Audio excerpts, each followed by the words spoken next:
Okay. Ah, I guess I should also probably get that set up as well. But, hello! Still need to do a couple of things, but that should be fine.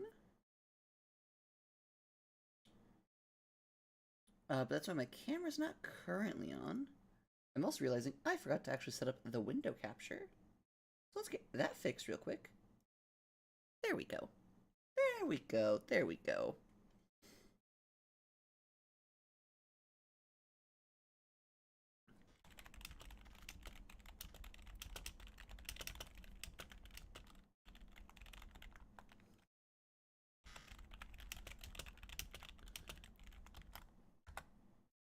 Okay, hello though.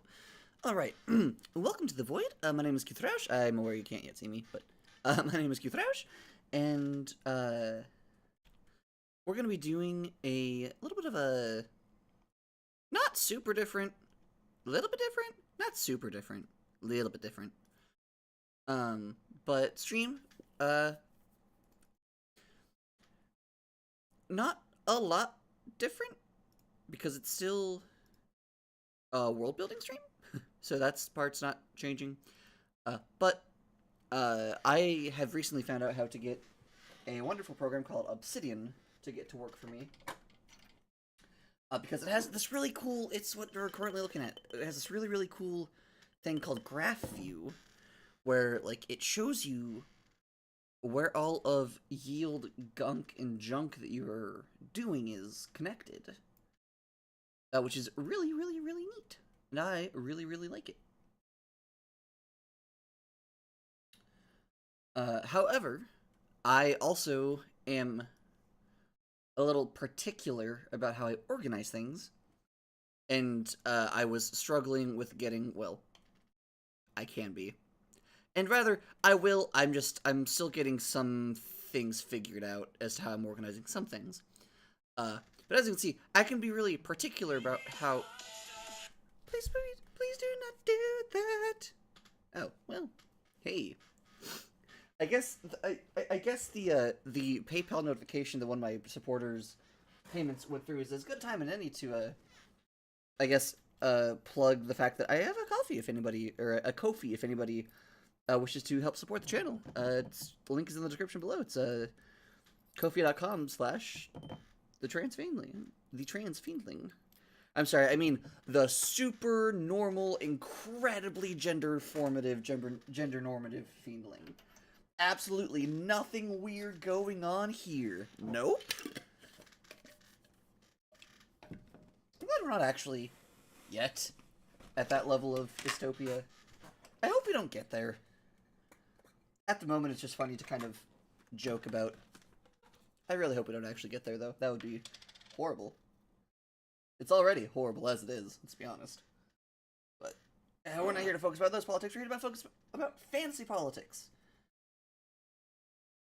Because that's one of the few things I have to do is get everything organized. And then, alright, so this is the, this part pertains purely to the order, or to the ley lines. But every one of these is a different thing.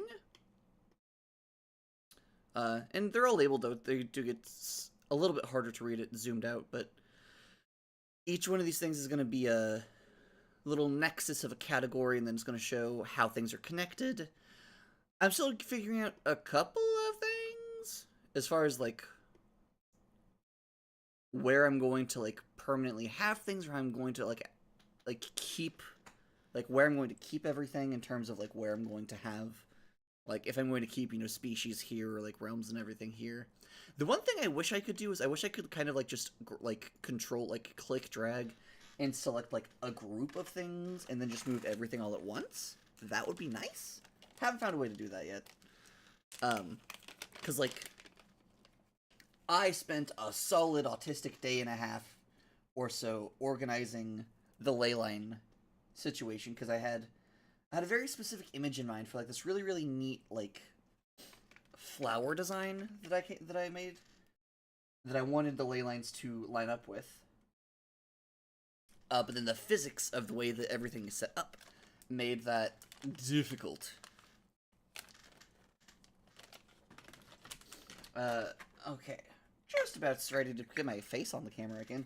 I don't know why. I have a suspicion, I think I might maybe know why. I might have grabbed the wrong kind of magnesium supplements last time I was at the store. That might be why. But all my joints are hurting real bad. It's not good.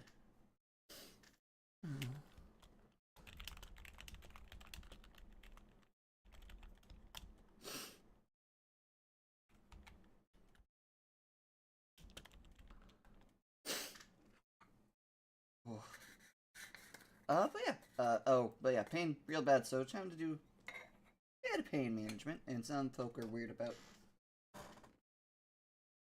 the things that this body's needs, demands, must do to help deal with pain.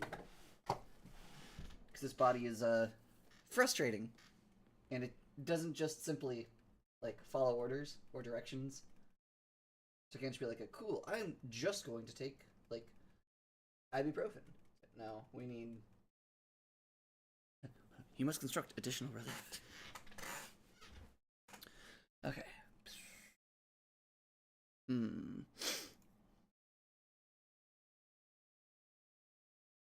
Hello.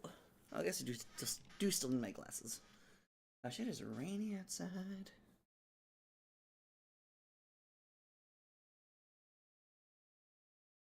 Boop. There we go. There's my face. Hello, darlings. Okay.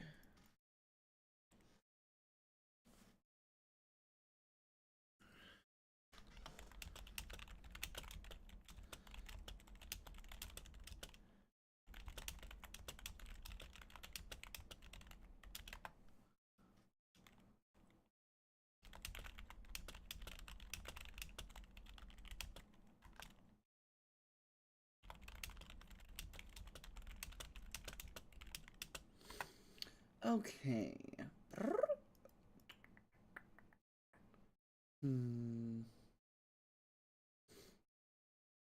Alrighty. So, things we need to do, and I will need to turn off my cam again in a little bit, but that's fine. I took the. Yes, I did.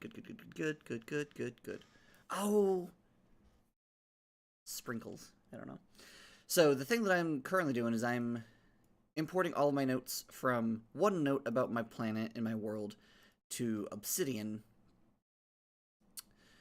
And this is going pretty decently. There's been some bits and pieces, and I do need to, like...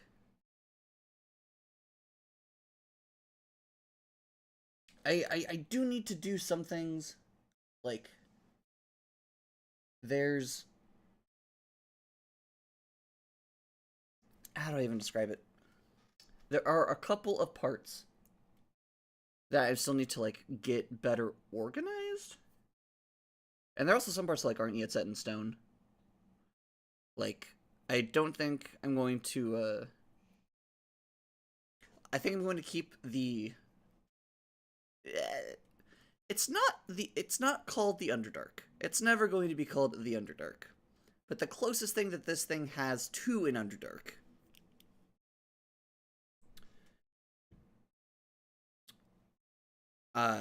I'm gonna call the Veins of the World. But I'm not certain whether I want to just... I think I'm probably going to translate it into, like, a fantasy language just so that it sounds a little more... So, like, my biggest issue is just that I have, like, a lot of things that are simply called, like, the da-da-da, the da-da-da, the da-da-da, the da-da-da. I'm like, okay, I want to name things, like, have them be slightly more interesting. Neon pointed out, well, a lot of things are named by just, like, the, like, whatever the culture it's in, like, a word, one of their words for just the thing. I'm like, yeah, but I then need to, like, figure out fantasy language translators for, like, Elvish and Dwarvish and all sorts of things. Or technically Elfish, because of how things are working in this particular setting. Elves exist, they're just different. They are reptiles. If anyone's ever played Ion, the MMORPG Ion, the elves are very, very similar to what, well, I guess technically to what the Asmodeans used to look like, since they shat the bed on that one. But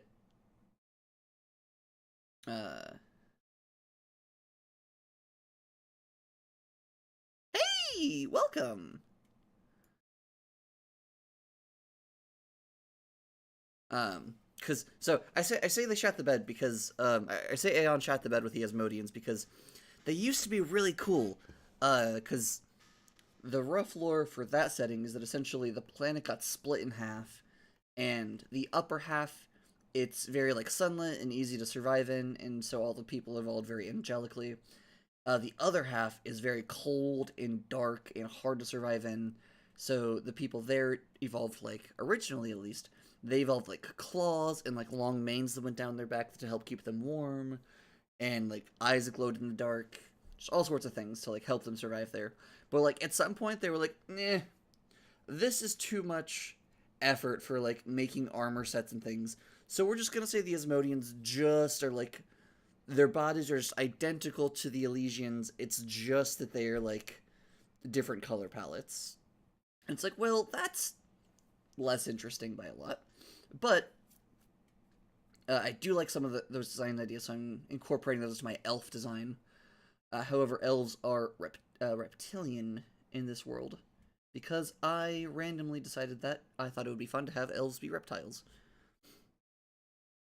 Dwarves are still mammals, but they're less. They're not mammals like descended from like apes. They're mammals descended from like moles and like burrowers. I was a big fan of the Artemis Fowl dwarves growing up, so I'm taking a lot of inspiration from that series as to like what these dwarves are going to be like. Because I think that was a really, really cool take on dwarves. For those of you who are unaware, Artemis Fowl dwarves are very, very good burrowers to the extent where like, ooh, that's fun. I like that. Dwarves that make burrowing a sport like humans do running. Ooh, I love that actually. Uh, ooh, um, oh, right. The thing that I found that made me be able to use Obsidian is that the graph is fun. The physics can fuck with things though, and by default, there's no way to like save your graphs like location or setup. But there's a plugin that lets you do that. Uh, okay, I'm gonna be right back. I'm going to go get my drink, finish my pain management, and then we'll be good to go for the rest of the stream. All I'm gonna do is turn off my camera though. Oop. Just because I'm not gonna be in my computer for a second. Oh, I super forgot to actually. I'm just realizing I forgot to do one thing I meant to do, which is get any sort of music set up. I do have thoughts and plans for it, though. I have had no issue with using, like... I'm curious if I... Well, Actually, if it's not broke, don't fix it. I guess I'll do the same thing that I used last time. I'm gonna go find that real quick. There we are. Because that worked pretty well. Yeah.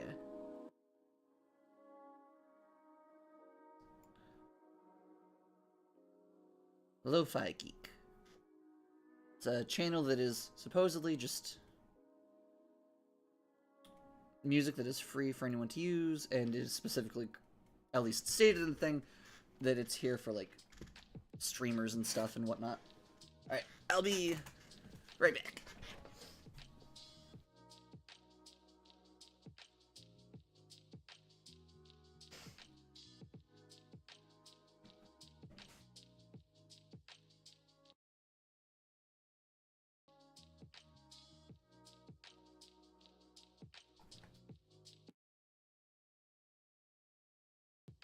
YouTube, if you could not, that would be great.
Okay.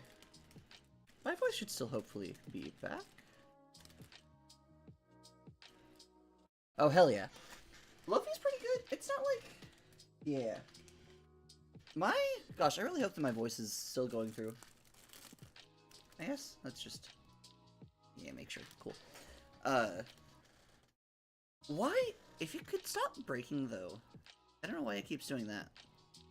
If you could stop, that would be... delightful. I wonder if it's because it keeps changing what resolution setting it's at. Delightful.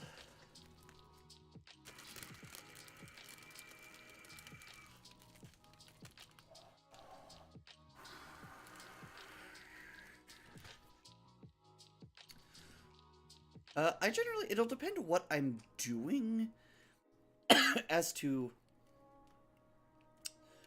like, if I'm using Lo-Fi.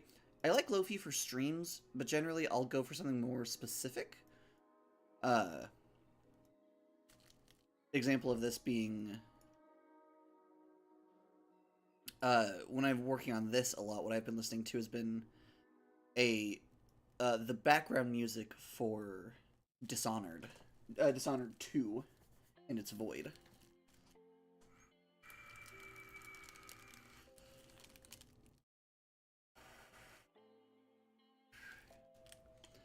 Now, the one issue is that with the web this large, I can't really assign specific meanings to individual colors, just because I need them for so many different things.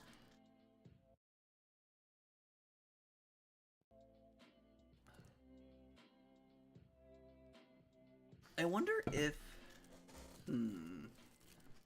Also, you. Stop that. I don't know why... You have not had this issue any other stream.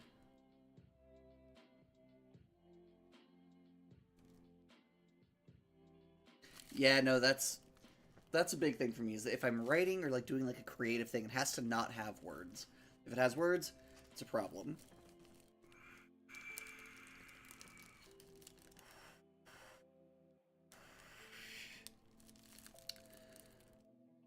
I think what I'm gonna do is...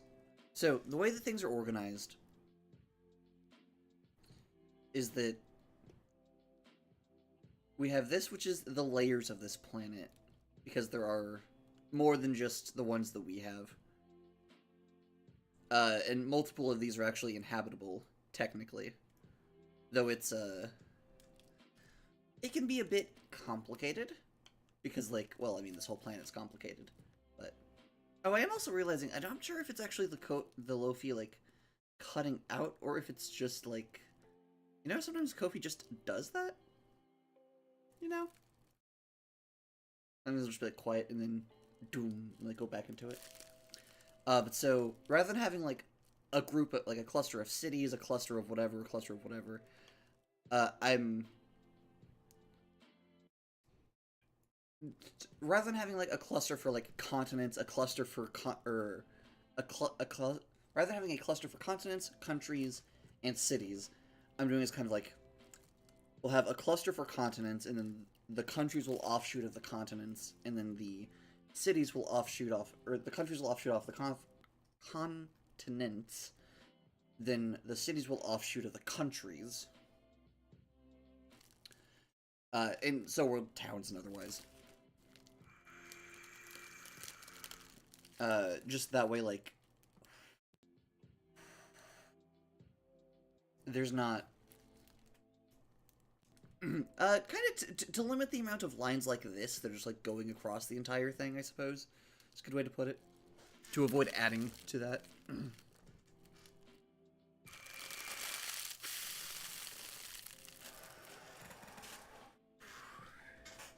Okay.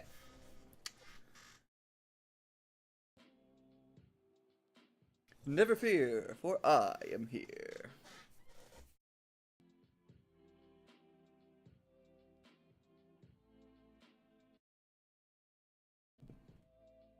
What is your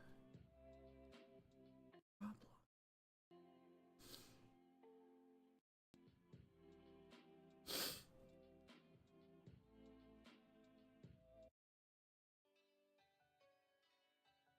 You know, maybe this will work. Unsure. I'm gonna just, like, rather than be live, be a bit behind live, which is a thing you can do on live streams. And I suppose that makes sense. Though it is weird. So I'll do that and then see if that helps with the cutting in and out. Right, but so I don't know if it makes too much sense, but essentially, rather than have like a group that has like a bunch of more things linked between it than it needs to, I'm gonna try to break it down to restrict that. But I did already start making things before I had started to do that, and so I'm just needing to clear a couple of things up. Or clean a couple of things up. Like, for example, putting the Lictel file inside Lictel. Razia, do you have your own? You do not.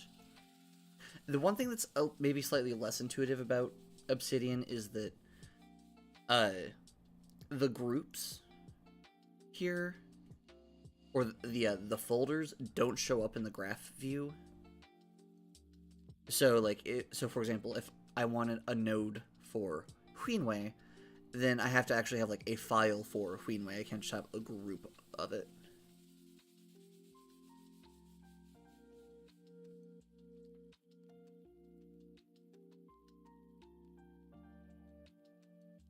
Though I think there might be... Hold on.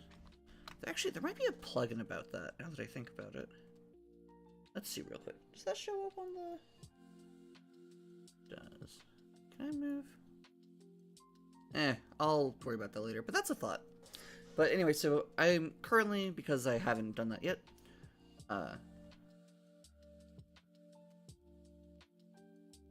going through and organizing whatnot.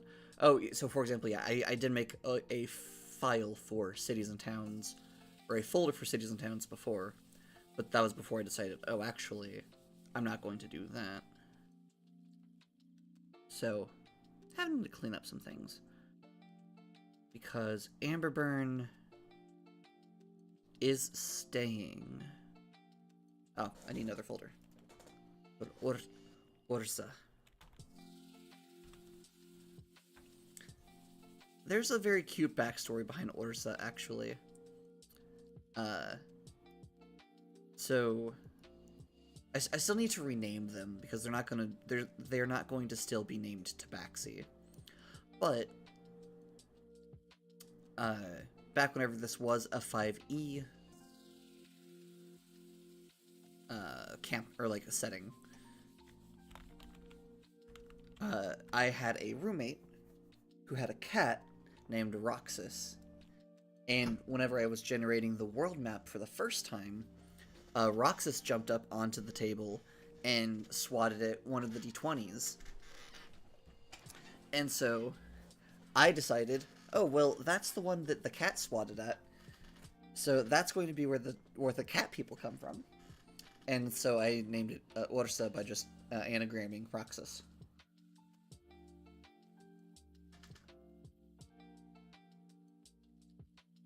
I am still going to have cat people. I'm just not going to name them Tabaxi. They're going to be named to Front E. This is good comedy.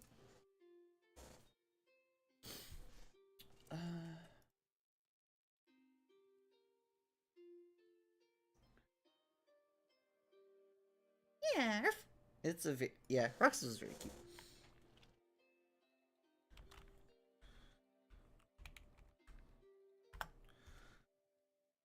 Okay. So then we need one for the continent, and then also one for the country.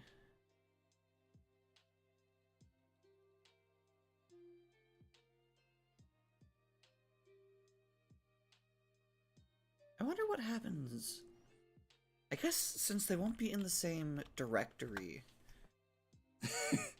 that's a funny file path. Just file name Orsa, file or folder Orsa, folder that file or folder that folder's in Orsa. Very repetitive. Because these, no, this does work for the continent. Okay. Just very funny, these four down here, just Orsa, Orsa, Orsa, Orsa. I like to call the court to Orsa.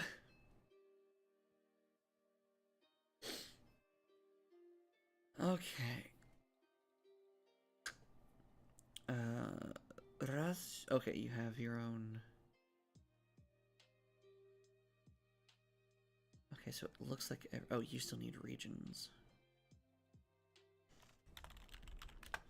There's two ways the continents are divided up. There's either. They either get.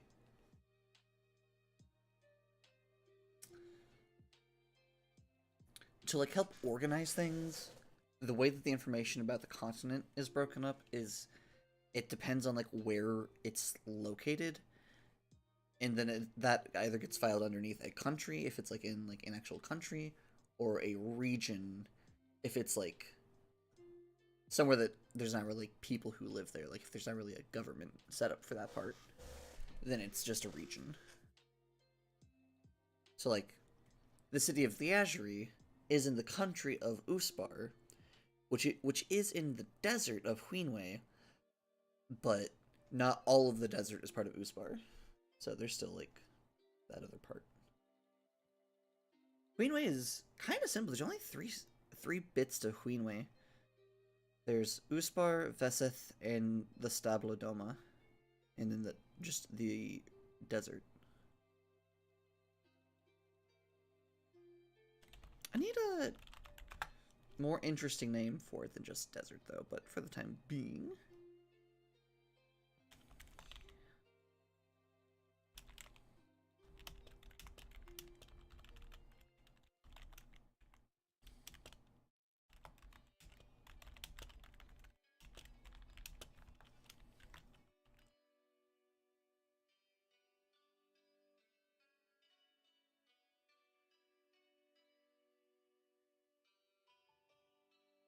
Okay. Razia, you have your own thing. Are there any other... I should actually open up my map, because that would be helpful.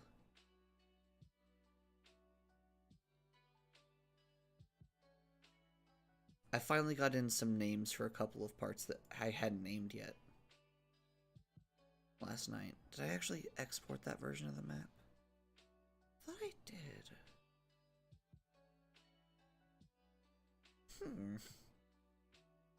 That's strange.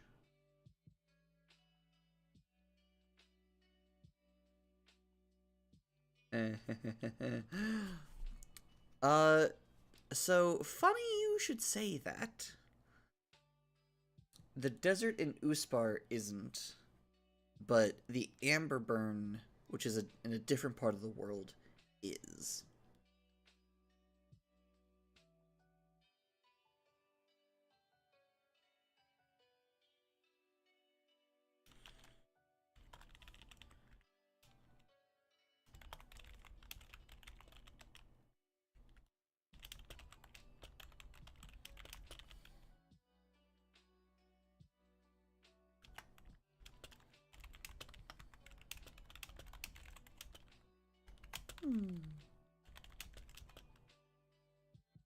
Oh, no, you're good. I mean, like, we kind of are, because, like, to a certain degree, we kind of are, because the Amberburn is, well, I guess it's not technically a desert. It's very close to a desert, though. It's a Badlands sort of area. Uh, Actually, no. It's a lot like the oh, what's it called? The desert that's in frickin' Fallout New Vegas, Mojave. It's a region that's a lot like the Mojave Desert, where it's a desert, but that doesn't mean like it's just like, but not in like the Sahara, which, or like not where like it's just like a boatload of sand, where it's like more. There's also plenty of like Badlands type sections. And that whole area is irradiated. Because of an experiment that went horribly, horribly, horribly wrong aeons ago. I'm going to put, like...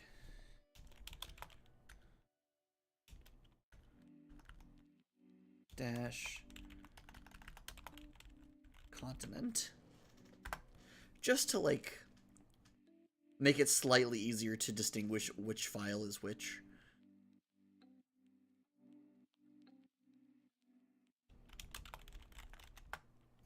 Because I put different information in different things. Yeah, exactly. But it is irradiated to the extent where I came up with my own homebrewed radiation rules about it, actually.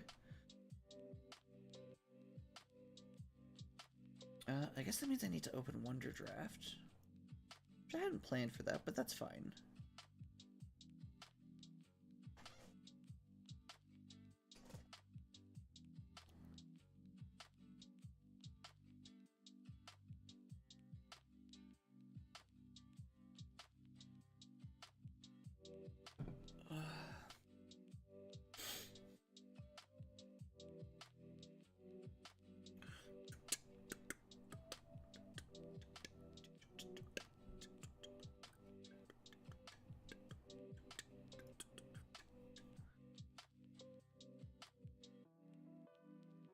Interesting. Okay. Let's do JPEG just because that'll probably be a smaller file size. Probably? How big are you currently? Well, you're still under 100 megabytes, so that's pretty... God, so much of my computer space is taken up by me just exporting images way larger than I need to. I just really want to preserve all the details. Because I'm like, I spent so long putting all these details, and I don't want any of them to get left out. I don't really... definitely don't need to worry about that as much, but... Okay. Elsa Bank. I'm also not I'm not entirely done with my world map yet. I am mostly done with it, though.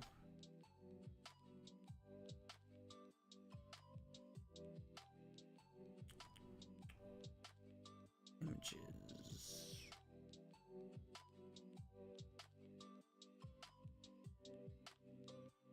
Where would the be?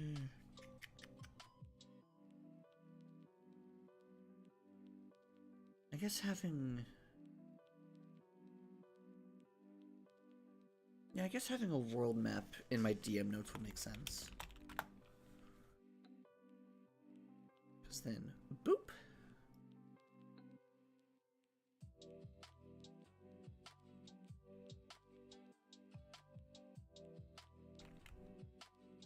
still need to figure out how to, like, manipulate images?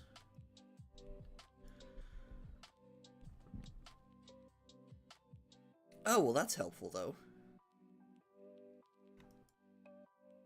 Yeah. I really like making the names fit the curves of the respective landmass, even if it's only a minor thing. I really like how that looks. Oh, but yeah, I'm redoing the map just because a couple of parts I was like, I want to do that slightly differently. Like, I want to show how the top of the world doesn't fully exist. Because something bad happened there magically a long time ago. And so now just... If you've ever played Star Fox Adventures and you've seen, or like watched... I forget if I streamed that? I don't remember if I streamed that or if I streamed that just for my girl thing. But if you ever like played Star Fox Adventures or watched someone play it, you know how there's like chunks of the planet that have like broken off of Dinosaur Planet? It's like the top of the planet has had that happen to it.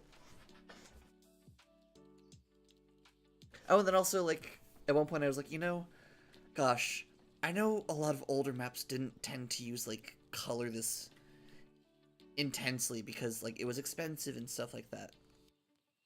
But this is a world full of magic, damn it. I'm gonna say that if they want to have pretty colorful maps, they can have pretty colorful maps, because everybody is partially magical.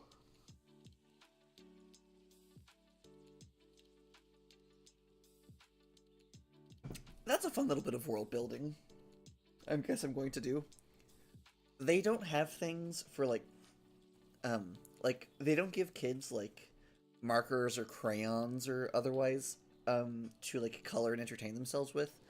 They just, like, instead, they essentially teach them a cantrip that lets them, like, just alter how things are colored just at will. Because, like, it is a very magical world. Very magical. And I like the thought of just having, like, a cantrip that acts as, like, you know, an art utensil. That sounds really cute. Though I am also imagining that part of why this is how they do is because it is also easy to then later, like, an adult can just, rather than, like, having to actually, like, clean something, an adult can just come by later and recast the same cantrip and just take everything away. Like, if they wrote on, like, a wall or something. So it's actually easier to do it this way than to give them, like, the funny things. Though they still do have, like, the, like, actual, like, physical things for, like, if people who wanted the tactile sensation. Stibbing with magic. Gosh, what a fun world. The center of this universe is... Perhaps. I have not looked at Pathfinder 2 2nd edition, so I'm not very familiar. But in my head it's kind of like prestidigitation. And that's kind of what this idea was roughly like functioning off of, like a, oh yeah, that's super thing that you could do with a cantrip. In a 4th edition game, I once used prestidigitation to write "kick me" on the back of a paladin's ass.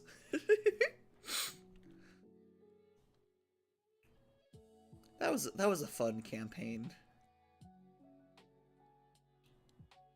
Okay. So who all has... Okay, so collapse everything. Layers. Surface.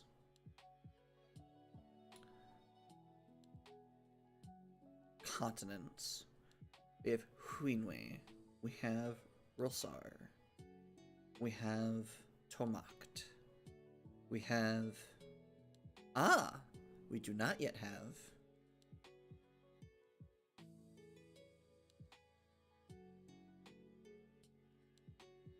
Okay, that's good to know.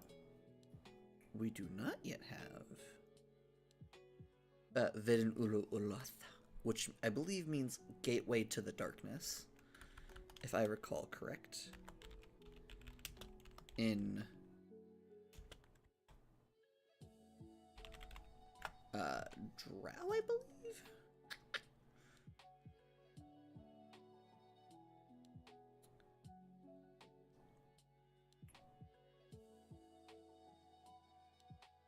What? What a name.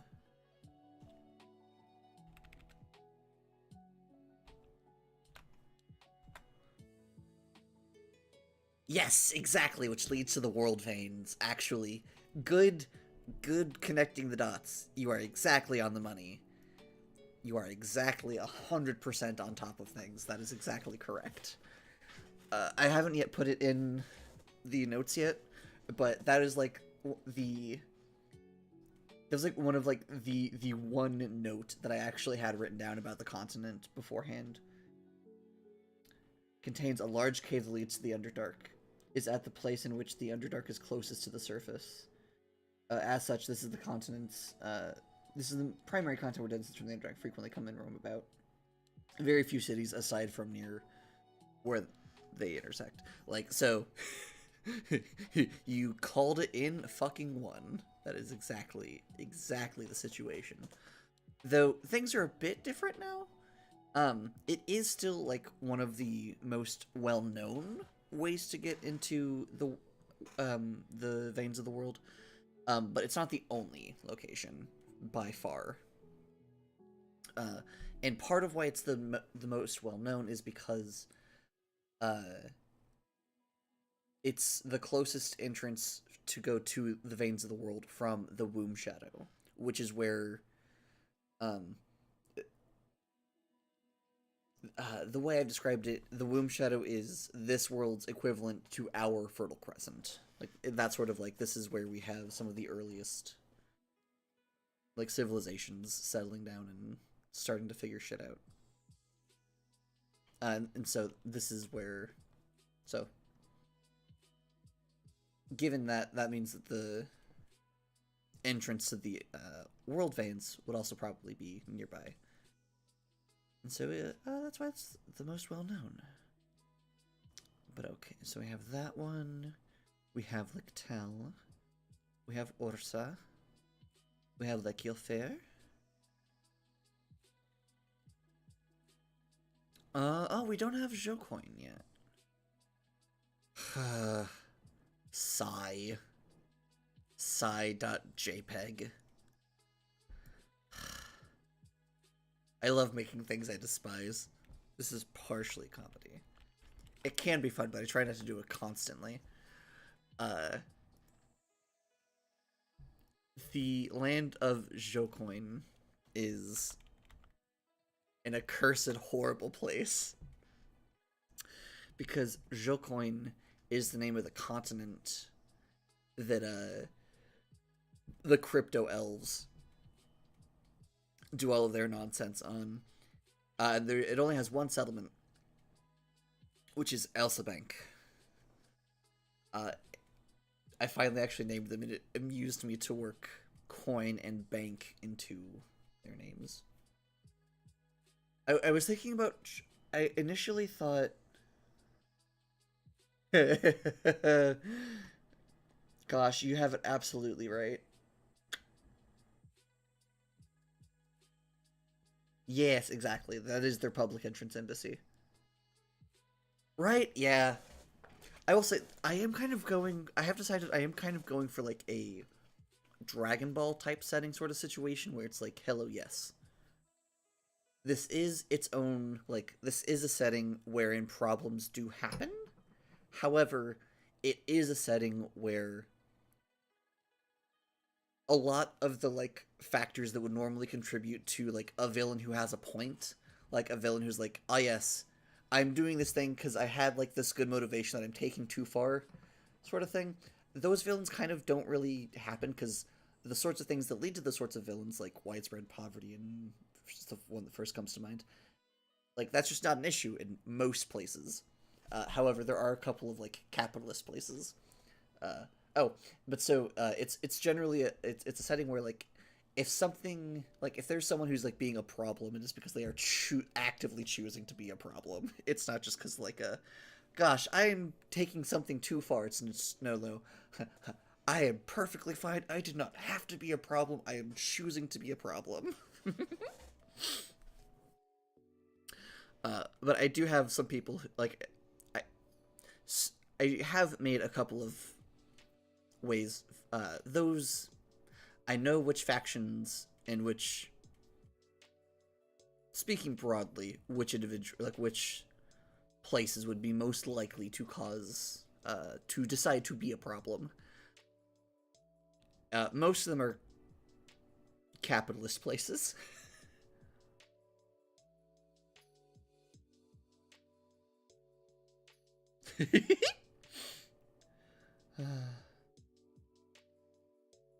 Was very entertaining. I was just talking to some friends of mine the other day about how I was like,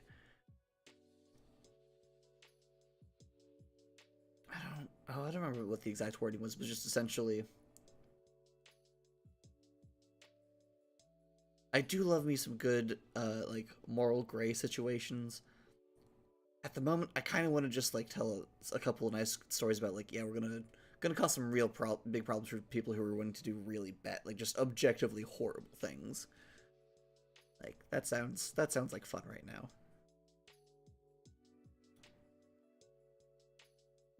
So let's see. So we have what says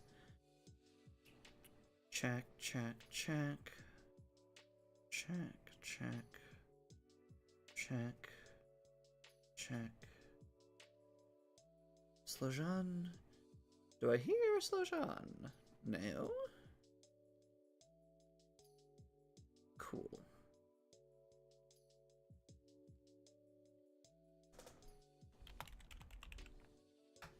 I haven't figured out where the crypto elves came from before they became the crypto elves, though. That's something I should figure out at some point.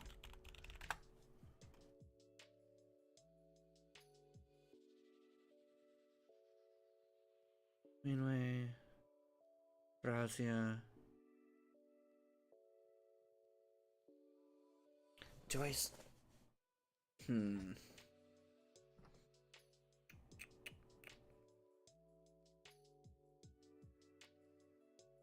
Do I want to? I need to decide if I want to consider Isialag as part of Razia or another? Oh, it could have been an well, but it's so far away now. Trying to figure out like what if I want to have, because there are a couple of places that like they're not. Well, I guess.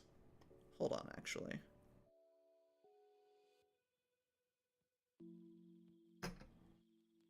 Well, some of these things are actually smaller, or no, sorry, some of these things look larger.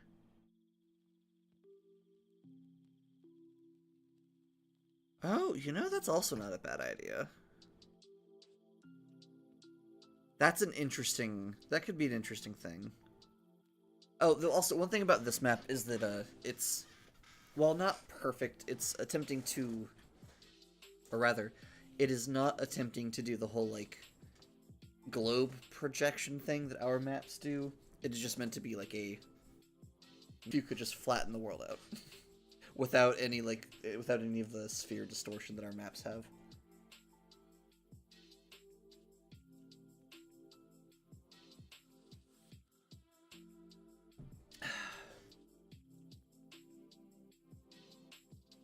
I might need to turn on. Let's see.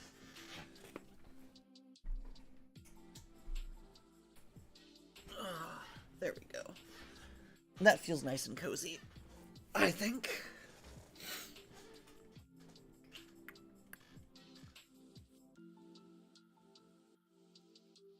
Okay.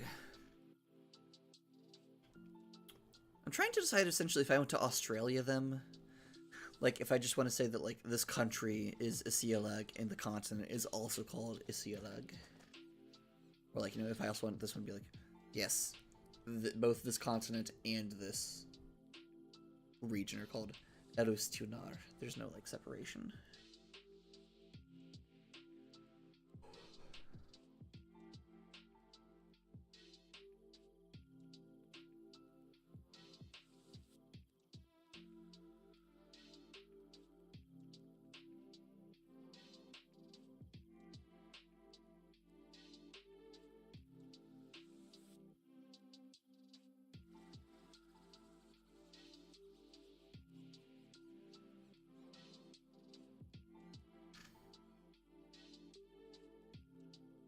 Okay, I think I have all of the well... Alright, or I could also make the islands... I think Narville is just a large enough thing by itself to count. Maybe not necessarily as a continent, but it is like a landmass. Or a region of land masses. So I'm still going to count it as this tier. Narville.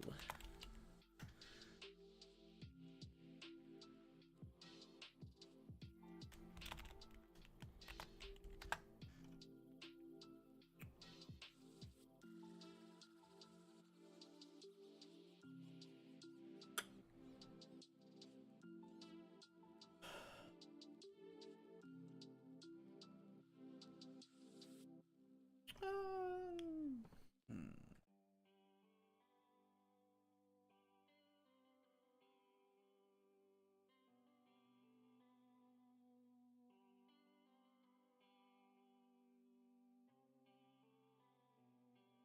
Wait, was that also in Drow? Hold on. I might be able to find out.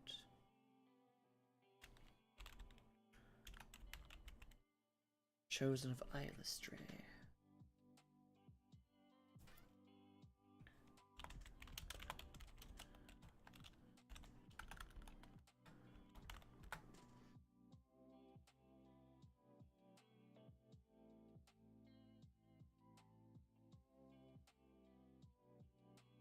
Hmm.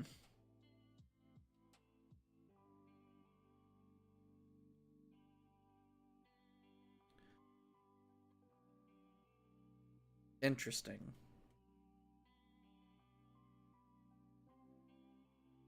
Well, don't know what Alus Tunar means, but I'll have to assign it meaning at some point.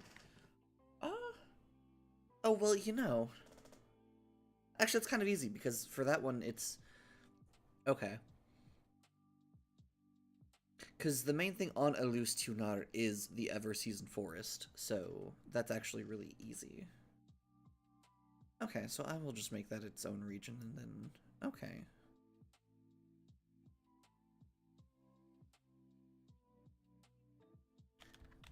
Alus Tunar...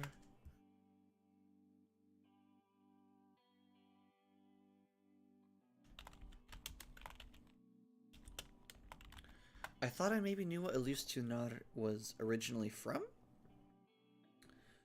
Either I was incorrect or the translator has shifted and or broken since I generated that name. Because it translated into nonsense.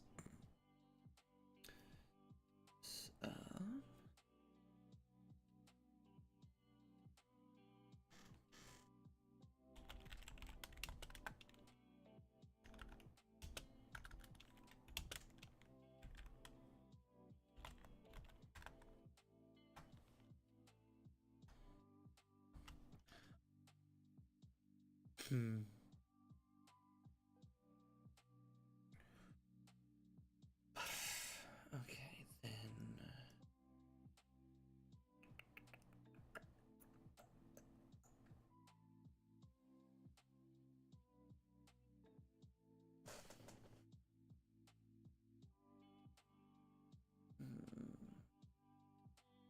Well, okay. Well, no.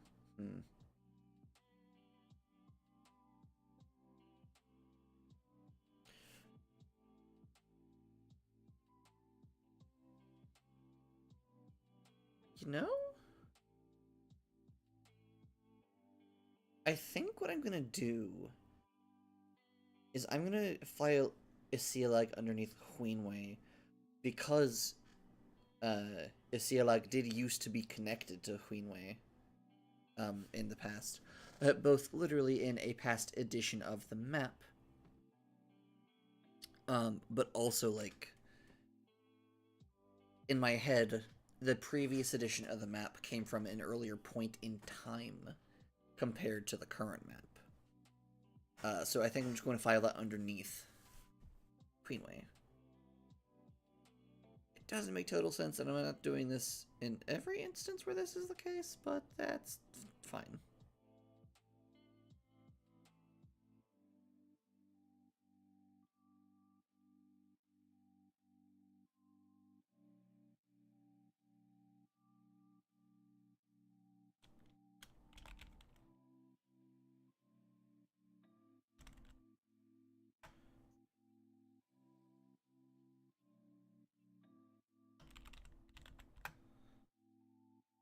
That place is funky. Ugh, that sounds like not a lot of fun. I mean, I do still have to like actually like link things together, but it is a very simple thing to do.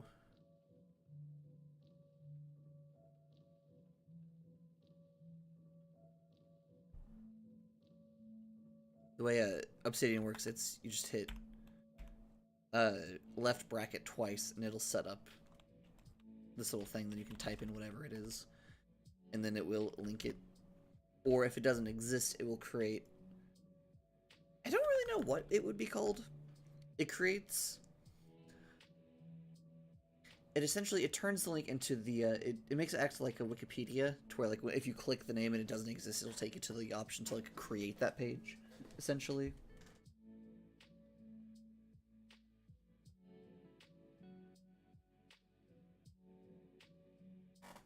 Supposedly, it also lets you like actually like use this to keep up or like update like an actual wiki. But I haven't.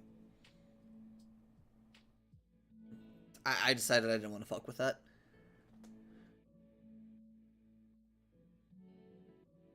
Oh, I see. That does not sound fun.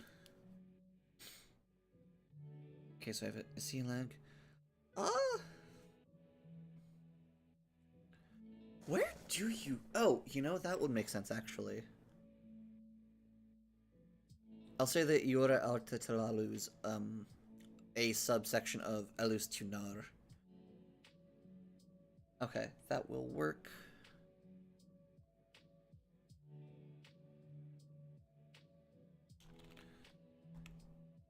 Iorwe Arta. Tel Alu. Were you Drow?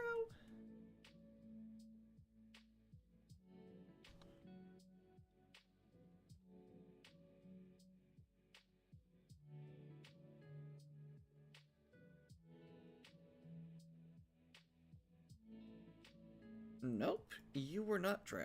Ugh. And the Elvish translator I used... Annoyed. That's fine.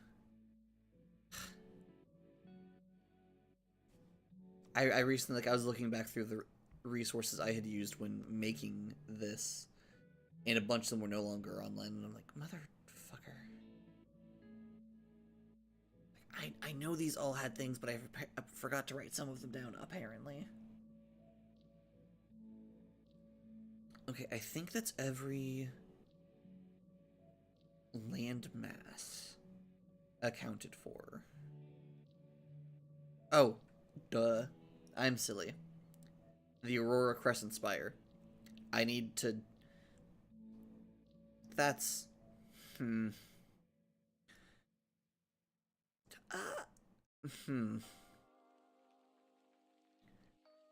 guess I could just file that one underneath surface? I guess? Feels kind of weird, but it's definitely not a continent, and it's also not tied to any of the countries. Huh, so I guess, yeah. I mean, it's super fine. There's just something very funny to me about, like...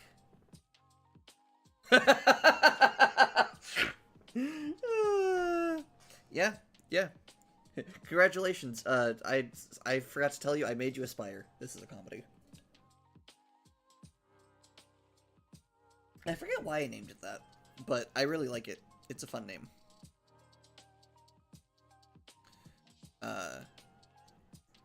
The thing that's messing with me slightly is just the fact that, like, in my head, up until this point, the sense of scale kind of made sense. Like, okay, you have the surface, then on that surface you have the continents, which are smaller than the surface, and then on the continents you have the countries, which are smaller than the continent, and like everything just kept on going down. But then you have this one building that is classified, or that emphasizes that size, or like place on the structure does not correlate size, because otherwise this one building would be taller than several countries. So it kind of does have a labyrinth, actually. Not... So, how do I put it? It doesn't have...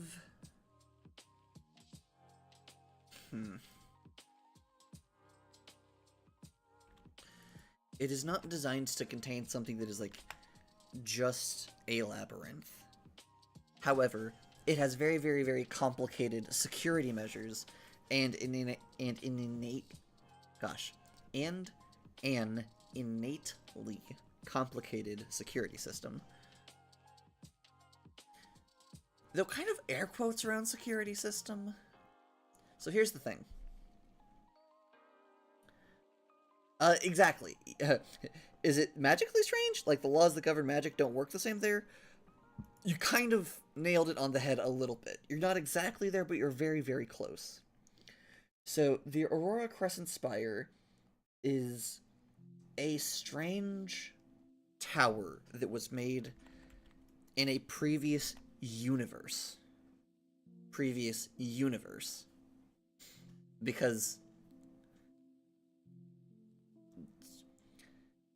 in this setting, the Big Bang is the start of a cycle that ends with something called the Great Collapse. And at the end of every Great Collapse, another Big Bang happens. Or at least, assuming nothing goes wrong, that's what happens. At some point in the past, someone made the Aurora Crescent Spire, which is a series... It's a multi-story tower that has a different... It has a segment for every single universe that has existed. Because there are a total of, currently, 17 dimensions, including the primary one. Because there have been 16 previous universes. And the reason this is all relevant for the tower is that for every dimension, the Aurora Crescent Spire has a level. Has like one of the levels of the spire is dedicated to that dimension.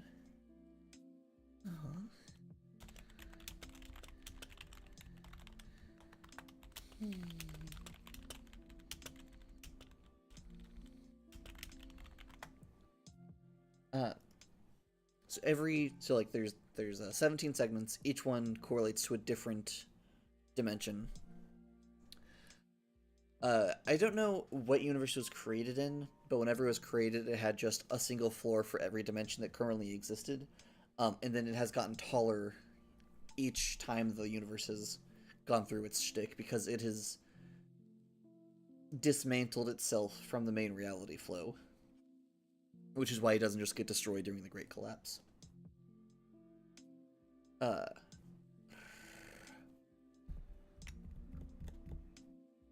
So, the way that I say it's labyrinthine is that each of the different layers, they're not just, like, dedicated to each thing, but, like, each layer... How do I even... Oh, okay, actually I have a great way to describe.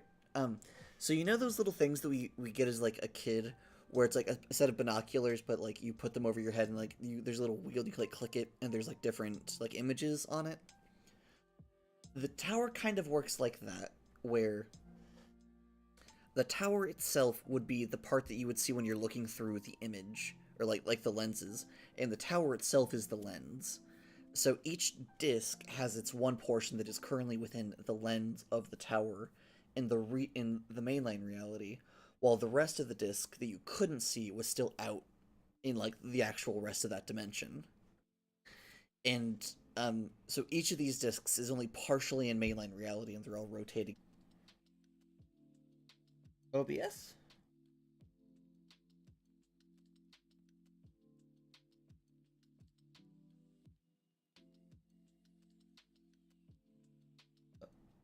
Okay.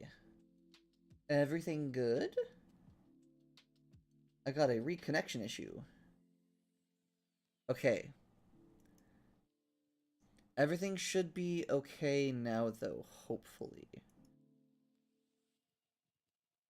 Okay, okay, okay. So everything's back and working. Delightful. Wonderful. We love that. Good, good, good, good, good, good, good, good, good, good, good, good, good.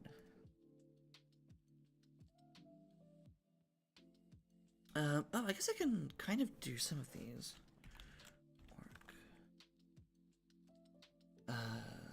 Lay-blooded.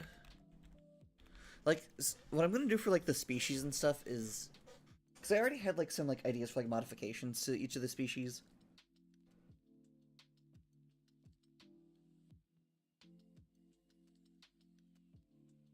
So, it's already been, like, a thing in this setting for a while that, like...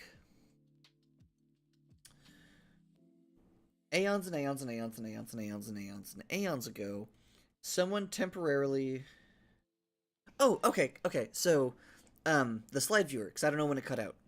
So, the thing with the slide viewer is that essentially the like the base of the tower acts as kind of a lens for the rest of the tower, and so within the circumference of the tower is like what you can see of the slide viewers, like the part that you can like actually observe. It's the part that's in mainline reality, while the rest of the disc that you can't see is in its corresponding dimension, like whether that be the echo of otherness, the echo of the void, the echo of the plane, the echo of oppression, like whatever echo it's correlative to. The rest of that disc is in that dimension, and it's constantly just kind of like ticking around and shifting. In each layer, not all of the layers have the exact same like speed or rotation because time functions a little differently in all the different echoes, so they kind of spin at different times, or rather at different speeds. Uh, and so like it's not really a labyrinth, but unless you are very familiar with how the tower works, it is a very, very complicated situation to navigate. Uh, oh, so as far as the species things goes, uh, I had already it has been a thing for a while that the world got shoved into the echo of the demonic for a bit, and then popped out because the echo wasn't large enough to contain an entire universe. But due to this, all of the species had been changed a little bit. Um,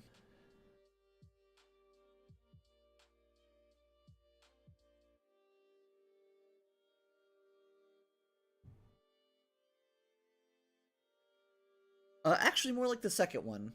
Uh, so it's more like if you're on like layer 1, you're in this reality. If you're on layer 2, you're in a different reality. If you're on layer 3, you're in a different reality, and so on and so forth through all 16 dimensions. It's a it can be a very dangerous tower to be in if you're not if either you're not supposed to be there or if you're unfamiliar with it. I really want to run a Blades in the Dark campaign where they're trying to heist something from there because I think that'd be really, really fun.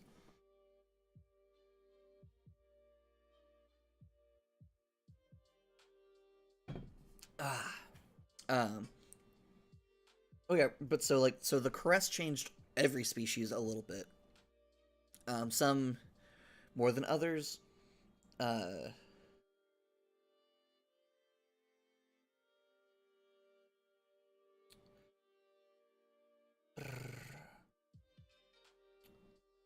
but what were some of the changes? Minotaurs. Essentially, the way that everything got changed was like it got slightly just a little bit more demonic. So like minotaurs got more sets of horns. Creatures that would have like claws or wings either had like longer claws or like had something weird with their claws, or like they had got more wings. Like just got everything just got a little weirder, or at least had the potential to get a little weirder. There's one NPC who she's an orc, who she's an orc blacksmith, and she does all of her smithing barehanded because the way that like she's like her demonic mutation is that like just her hands are incredibly heat resistant. So she actually has to keep like a thing of water to like cool her hands down with before she like shakes someone's hand if they're like making a deal or something, because otherwise she'll just scorch them because she's been, hammering, like, glowing hot metal barehandedly.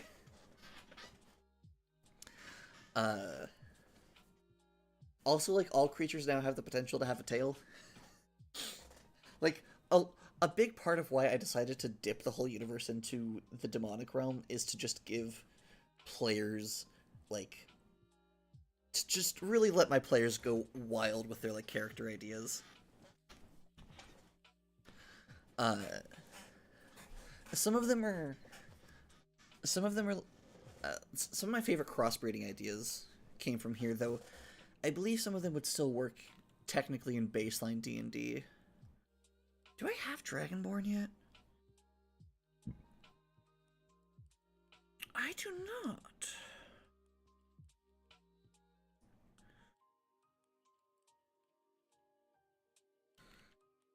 I don't know.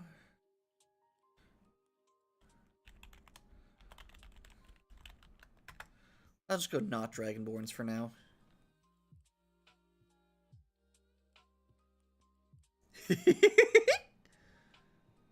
Yeah, that's part of what made me think. It was like, oh, well, I know I have Dragonborns, like, in this world.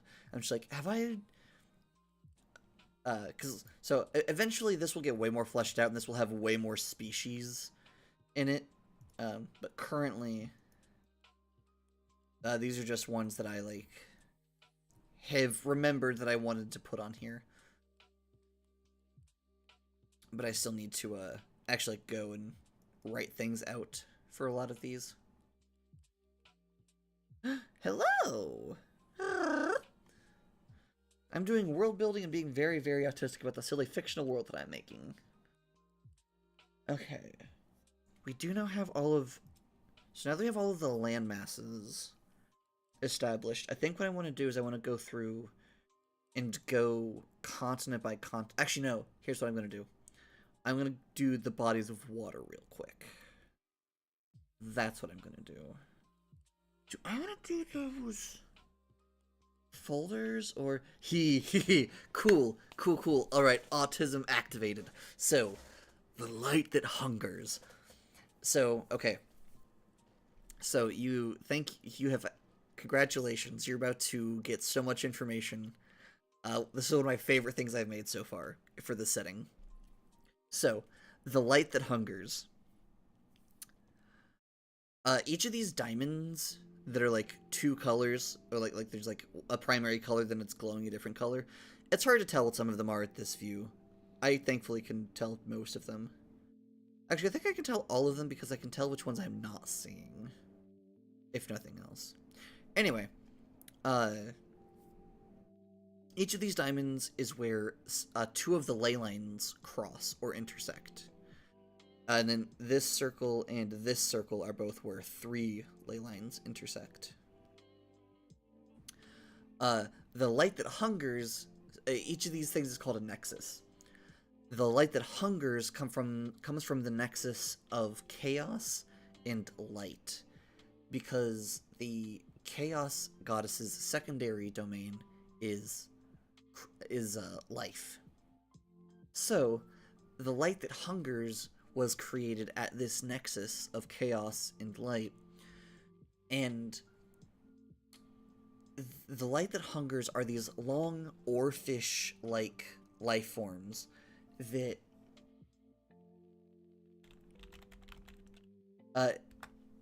if you don't know what an oarfish looks like, it's a probable contender for why we have Legends of Sea Serpents. Oh, there we go. There's a good little diagram.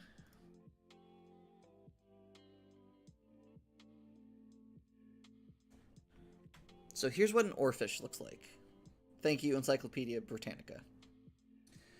The light that hungers visually, they look like one of these if they had the spines, like these frontal spines, all along both sides, not just the top.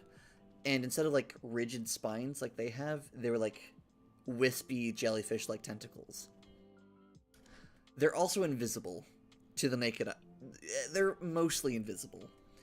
They only exist partially within the visible spectrum of light. and they feed off of reflectivity.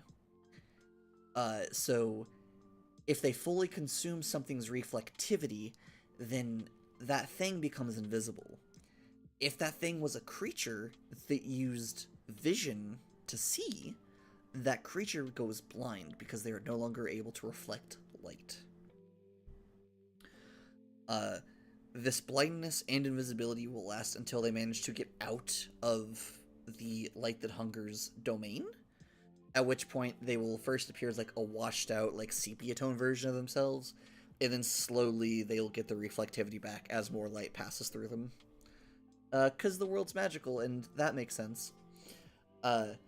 If a creature dies while invisible within the glass, which is the name for its domain, it will stay invisible until its corpse is pulled out of the glass. The Light That Hungers is a really, really weird, fucked up life form, and I love it so much. It's one of my favorite things that I've created for this world. It's also gotten... Oh, also, they kind of just fly. They're shaped like this, but they just kind of, like, levitate and, like, fly through the air because they are mostly comprised of light. They consume and excrete, or they consume reflectivity and excrete excess reflectivity. So slowly they've just turned the landmass that they lived on into just a massive mirror. And it's called, well, it has a couple different nicknames. One of the nickname is the glass. Another nickname for it is the mirror. However, the mirror currently is an island, which has, wherever I'm going to put them, I want there to be water around them for a couple of reasons. But one of which being, I think would be really horrifying to be, like, just watching the water, like, whether it's still or fast moving, just, like, but watching the water and then just seeing these shapes that are just, like, the water's clearly flowing around something, but, like, it's not something you can see. So it's just, like, this void in the water just moving, and just, like, kind of leaving this, like, weird grayish streak in the water behind it is just, like, passively consumed the reflectivity of that. And just how creepy and horrifying that would kind of be. So, having a reflectivity consumed is... So, it doesn't by itself necessarily do... The most harmful thing that happens if your reflectivity is consumed is that you go blind. That's it. However, if you were a sighted creature who, like, you mostly relied on sight to see, it could then get very hard to get outside of the glass without someone helping you to navigate. So, while the having a reflectivity completely consumed won't kill you in and of itself, it could make it incredibly difficult for you to get to safety, to be able to see again, to be able to take care of yourself. So it could kill you that way. Or it could also, like, cause you to, like, stumble into, like, you know, like, a chasm or something that you didn't see. So, it doesn't kill you... They don't kill you themselves.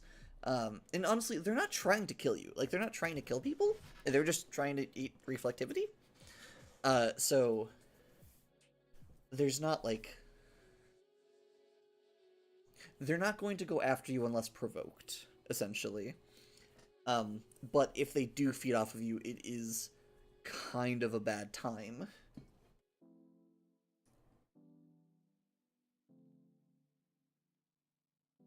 And can be very, very, very dangerous if you are not prepared.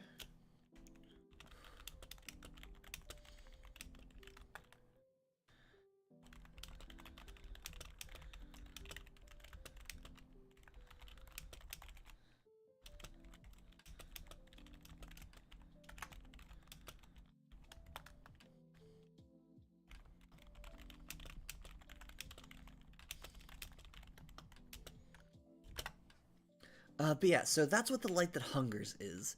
It's a delightful, weird little creature that I came up with, and I'm very proud of it. It's... Huh, interesting. You're still here even though that data... Ah, okay, okay. So it was just until it got... Okay, cool. That makes sense. Uh, I'm very, very proud of The Light That Hungers. That is probably my favorite... that is probably my favorite junction that I've made. Though I am proud of quite a few of them. We'll be entirely honest. Because I'm really proud of The Light That Hungers. I also like the Cloudscape. Oh. Oh, my baby's very cute.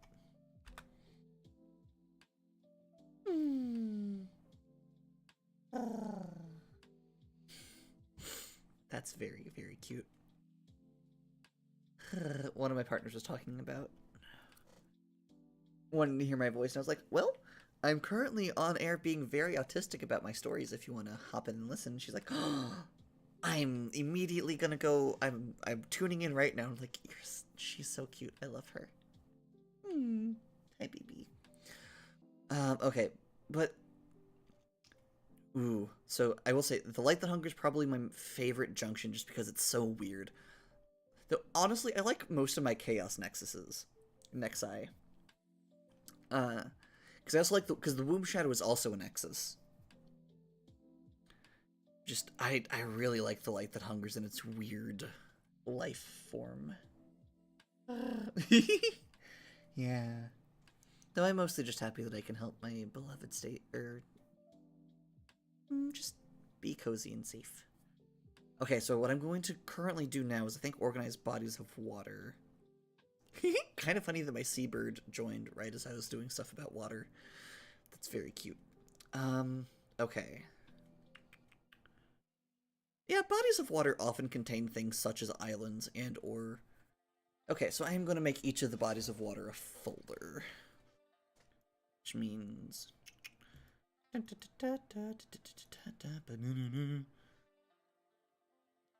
There's going to be some movement on the left side as I do some things. But you all aren't going to actually see the direct interface I'm messing with because... You can also, like, edit things in, like, window, like, the Explorer, like, just the file manager. And so, let's see, where... Oh, right. Layers, surface, bodies of water.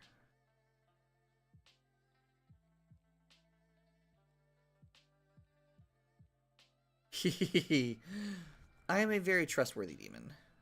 If you look at the left-hand side underneath bodies of water, there's going to be stuff start to appear there.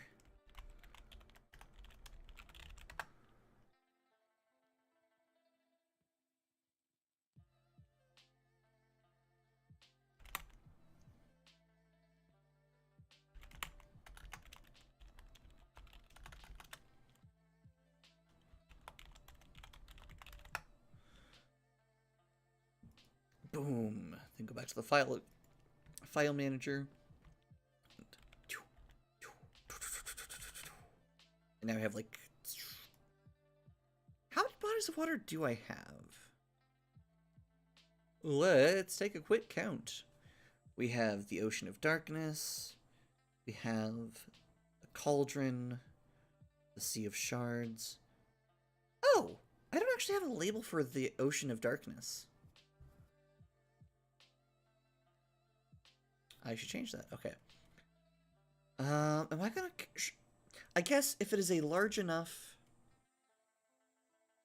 If it is a large enough body of water that it is labeled on this map, I'm gonna go ahead and give it a thing on the bodies of water globally. So...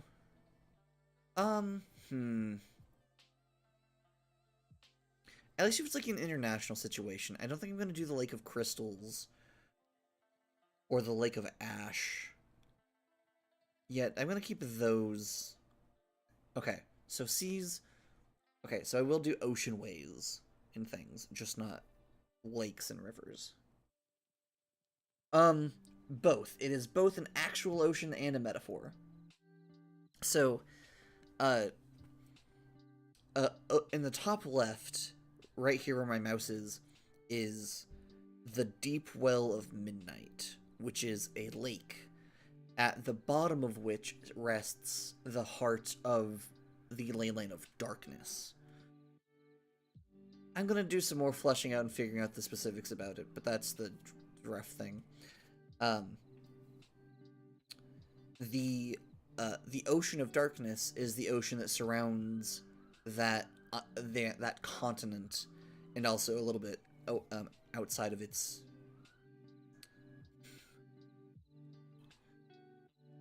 The Ocean of Darkness isn't centered around the ley line of darkness. However, it's the region of the Ocean of Darkness is defined by the area of the ocean in which all of the seafloor kind of makes a giant, slow sloping funnel towards the ley line of darkness. So it's not exactly like it's centered around it, but the seafloor all leads towards the ley line of darkness, which is why it's called the Ocean of Darkness. So you have the Ocean of Darkness, the Ocean of Bones, the Unbound Sea, the Tyotsvin Ocean.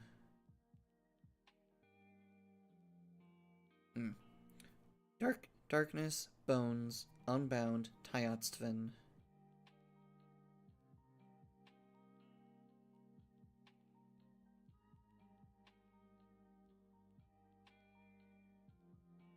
Tyotsvin, Unbound, Bone, Darkness. Golden Tide.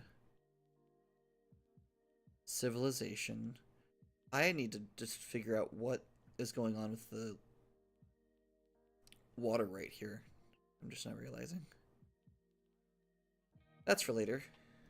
So, Darkness, Bones, Unbound, Tyotsvin, Civilization, Isles, Golden, Shards, Iris, Cauldron, Boil Shore, Glacial. I believe that's 13? Which is really funny, actually. Civilization, Glacial, Civilization, Tyotsvin, Unbound, Bones, Darkness, Shards, Cauldron, Boil Shore, Iris, Golden Tide, Isles, Iris. Yeah, 13. That's wild. That is cool. So I'm not going to change. Cool. So I'm not going to add or remove any of those because 13 is my favorite number. So the fact that by pure chance I happen to have 13 bodies of water, that's really, really fucking funny to me.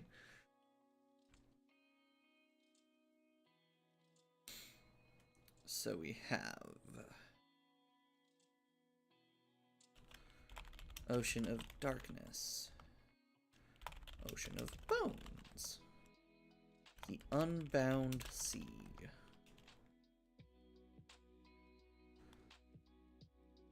Golden Tide, Sea of Shards, the Iris,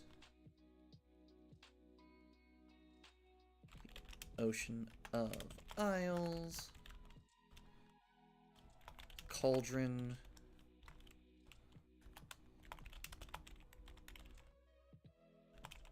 Boil Shore, the Glacial Channel.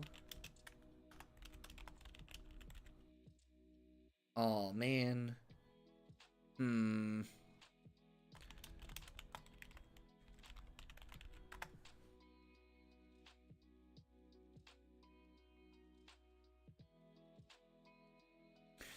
Okay. So, cool. I'm keeping things as I have said so far. I realize that technically Tyanstfin.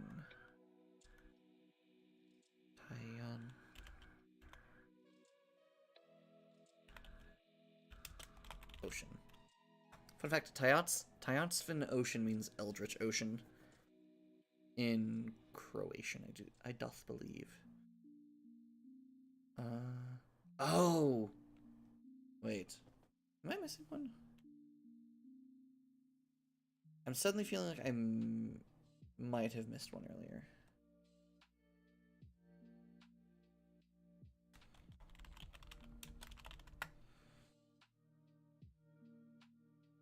Ocean of Darkness. Ocean of Darkness. Ocean of Darkness, Ocean of Bones, the Unbound Sea, Tyanstfin Ocean,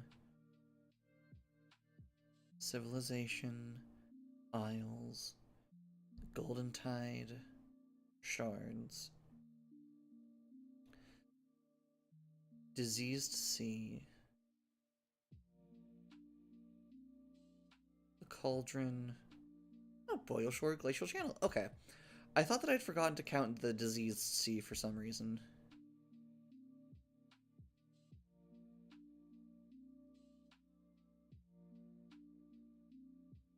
Sweet. Okay, cool. I'm not going to count the Edge of Darkness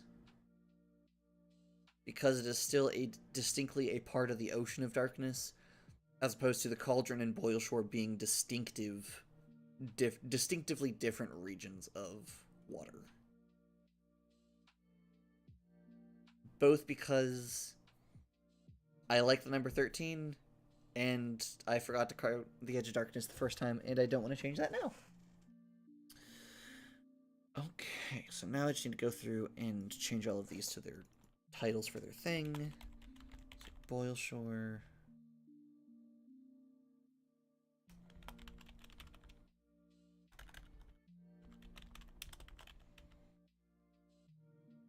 Some of these also, like, might change over time.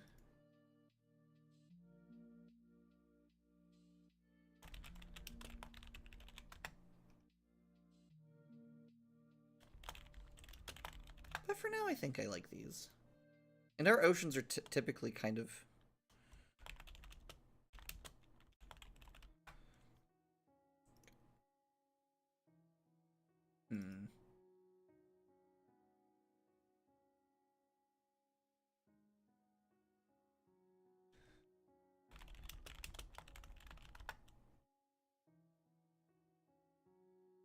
Trying to figure out how I want to wrap my mind around these words. I feel like our oceans and seas are named pretty simply, I guess.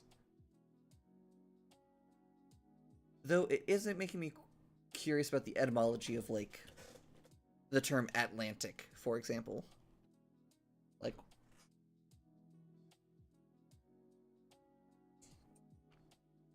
I'm unsure why it is called the I forget where the name Atlantic Ocean came from.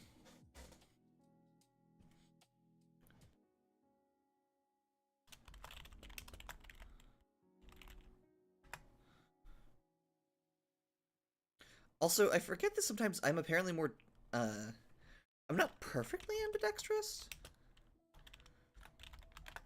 but I'm apparently more dexterous with my offhand than your average individual.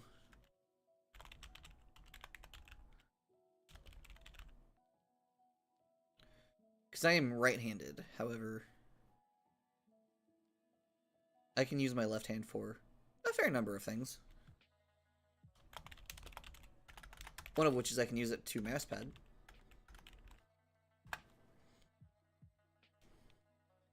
Which is nice because I've been trying to get my right wrist a break, because for some reason it's been feeling extra strained lately. Oh, that checks out. That checks out. Came from Atlas.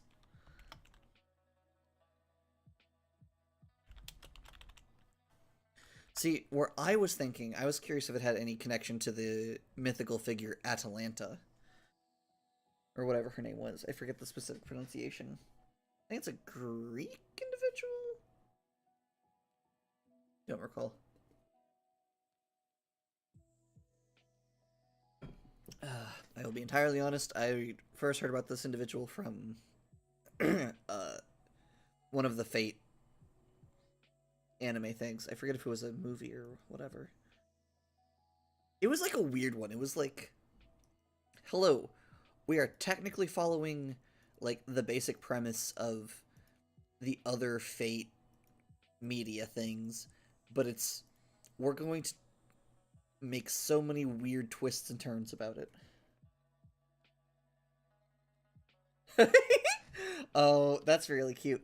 Apparently, my darling was typing up, explaining to me the whole thing with Atlantic whenever I was reading it. So thank you, Aurora, for pointing that out in chat. I think it's very cute that Mind Love was going to also tell me. That's very, very cute. Let's see. Do I want to fill in all... Well, actually, do I really have any details to fill out? Like, actually written down about any of my oceans? I don't know if I do, going to be entirely honest. I know things that, like, I have in my head about them. Like, for example, the Sea of Shards is so called because it is a fucking, like, the Sea of Shards is called such because it is a place where there are uncountably many fragments and shards of different dimensions all floating about and moving around at different places and paces and such. And so it is just a chaotic, convoluted, just clusterfuck of planes and dimensions and so forth.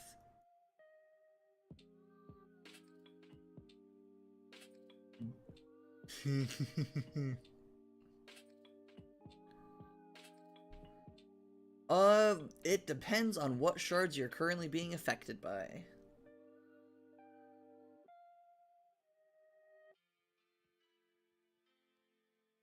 Like, if you're in... Like, yeah, it depends on the gravity in the shard that you're being affected by currently.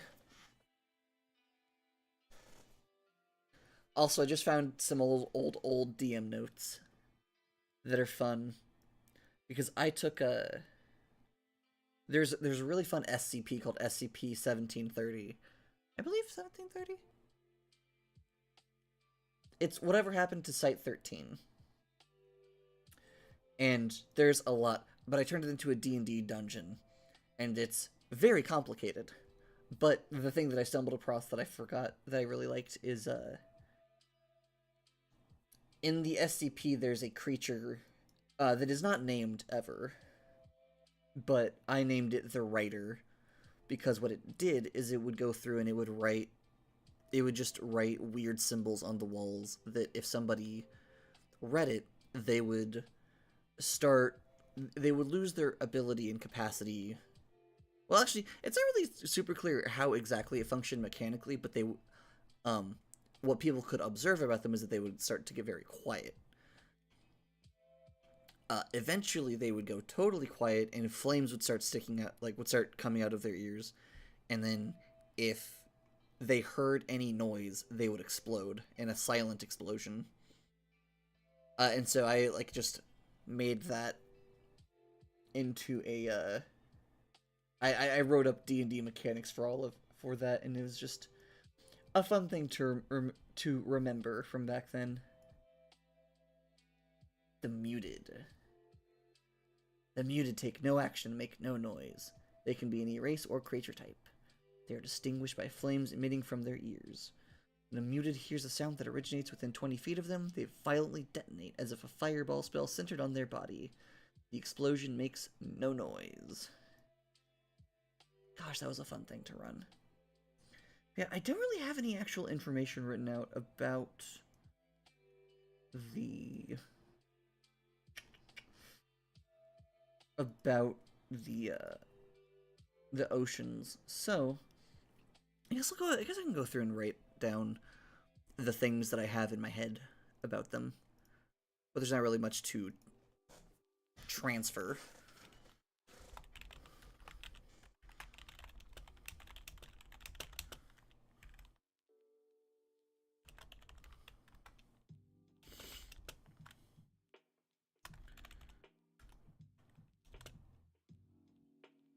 Oh, deep. Oh, right, because Deep Cliffs doesn't exist yet.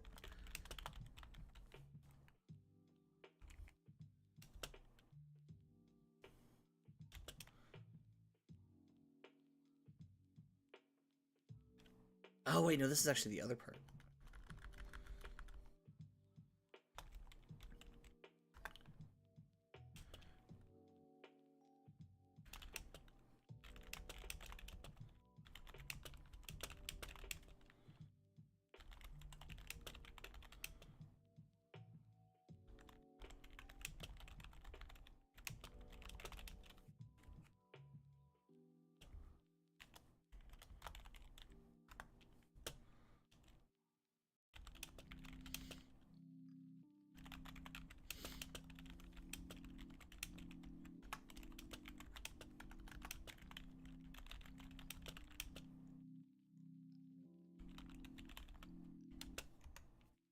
There's a region of the,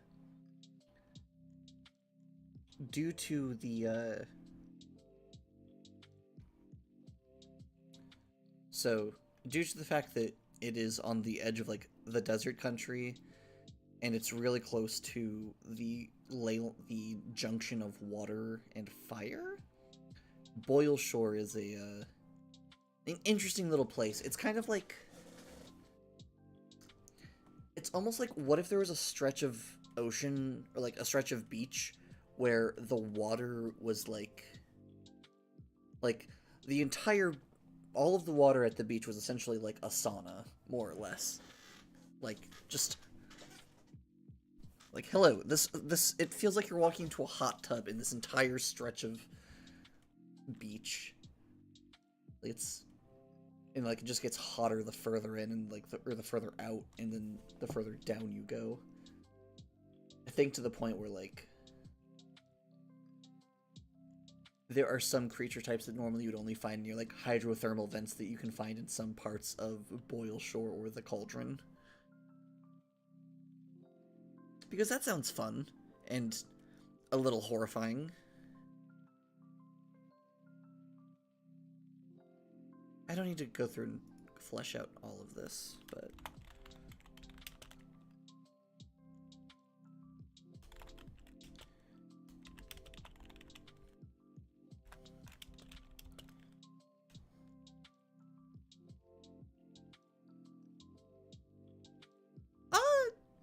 I mean, it kind of depends a little bit on, like on who you ask. Like, some people would probably enjoy it. I overheat so easily. So I wouldn't particularly enjoy it, but, it, like, liquid water still exists there. It's not just like all water just instantly turns into vapor, but all of it is much hotter than it would be in other locales. Also, small check thing, depending where you are, could be kind of late. Just, reminder to get some food in you if you need food. I'll probably be taking, not quite taking a break, but I will probably be getting food soon-ish. And this is as much just because, like, well, I know my beloved is listening and I want to always try to make sure I look after my loved ones. But also, I know my ADHD ass frequently will forget to eat if I'm not reminded. So, given that, like calls to like, so I can assume a couple things about my audience. One, to make sure everyone, make sure to take care of themselves. Glacial Channel. I am become mom friend. Caretaker of worlds. Okay,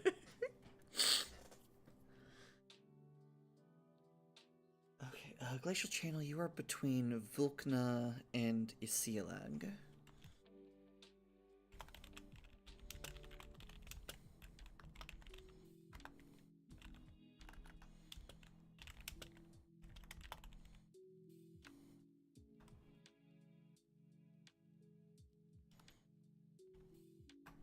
That's probably not the best ocean to swim in. The Glacial Channel. You definitely have some ashfall from the nearby volcano. Hell yeah, I'm glad that you're getting food. Delightful. Because the Glacial Channel, it's very cold water because it's near the sleeping place of an Elder Dragon of Ice. But also there's a... I guess the technical word for it is dormant? It doesn't... It's not really erupted in a long-ass time, and that could be an interesting plot point of somebody trying to make it erupt for some reason. Or someone could set it off accidentally. Anyway, but volcano troubles aside,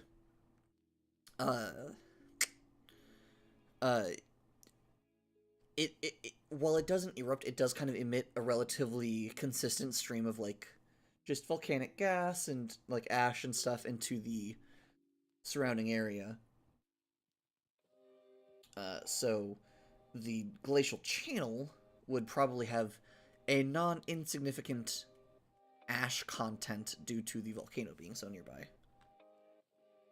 Though I might need to look at things and I might need to reconsider because of...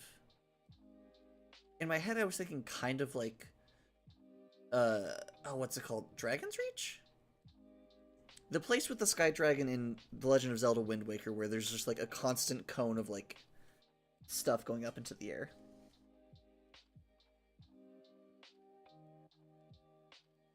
I was thinking like that, but I am basing this kind of vaguely in science, so...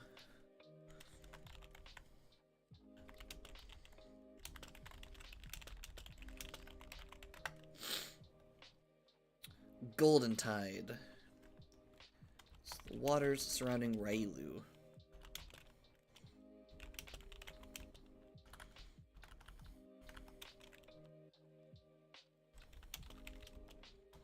Have I actually...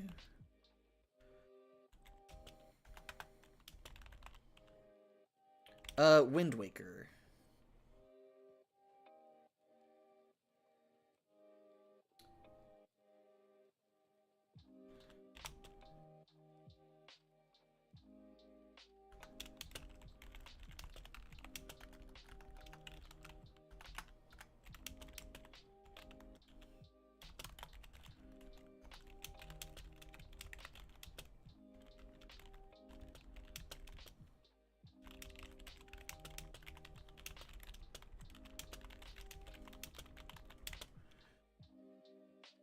So there's a... one part of the ocean... So, due to things... The ocean... So, I've mentioned this before. I don't know if this is actually the case. But I feel like... having to navigate through all of these isles and everything would make going through the ocean of isles a very inefficient trip if you're trying to trade with people. In my head, just due to like locationing, I think a lot of trade would end up going through this junction. Rather, I have made this the case because of various things. So, because of this, I figure that the city that is underneath... Essentially, there's like Atlantis, except for it's not forgotten? I guess is the best way to put it. It's a massive city on the bottom of the ocean. However, it's not like the Atlantis from like the animated Disney movie where had like the big dome. It's just this massive... Well, I guess it wasn't originally. Now it kind of is. But it's this massive city that's on the inside of this massive skull of like an ancient creature that died aeons ago.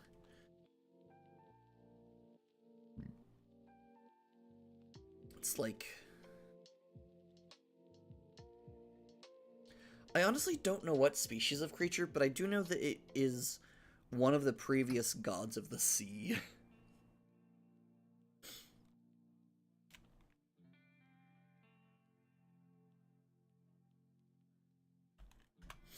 Honestly, I don't have a whole lot.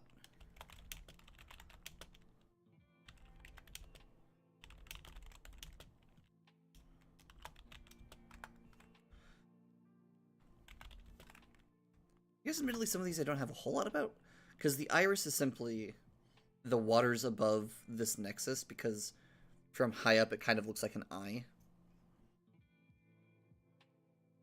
But that's kind of all I really have about these waters.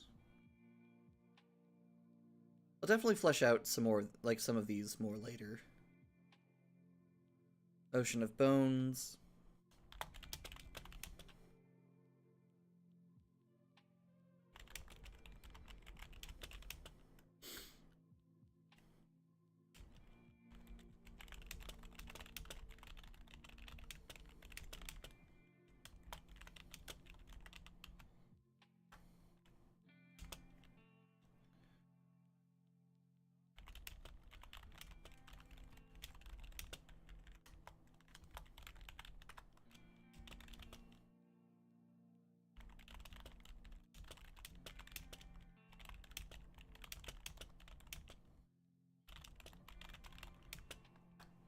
Lichtel's kind of a fucked up place.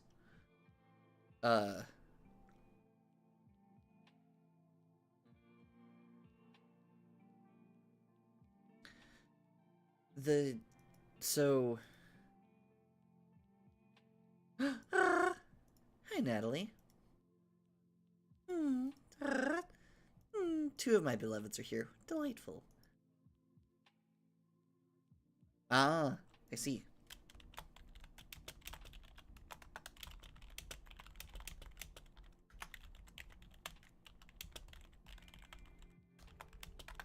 If she can't hear me, because, I mean, she's at work, so that checks out. But if she can't hear me, then I must be gay at her in chat.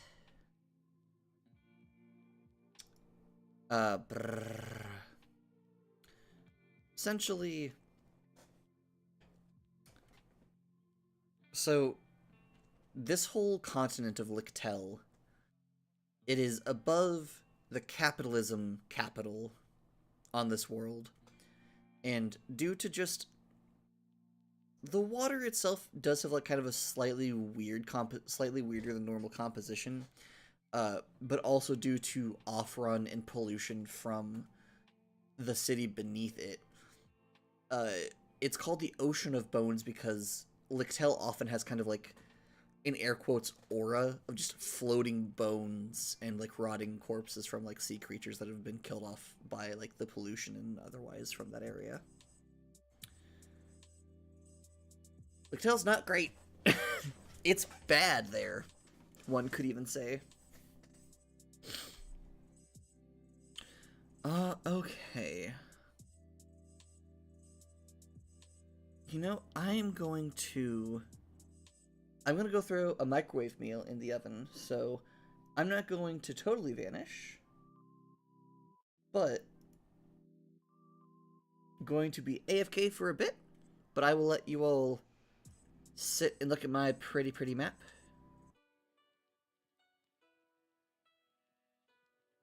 Thank you, and you're welcome to come back once you have food.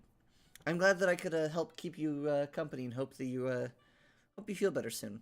Oh right, you know, part of the motivation that I had for this stream is that one of my supporters and I'm just chatting and neither of us are feeling super great, so I was like, what if I stream? Because I could be very autistic about my world building and then we could both be a little less alone with being the not feeling great. So I'm glad that you've had a nice time. I'm glad that I could help make your day better. I'm going to go grab, at least get my food in the oven. I'll probably come back and do a little bit more fiddling while that's cooking, but BRB. Still gonna leave the music going, though.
And we are back. And I have food now.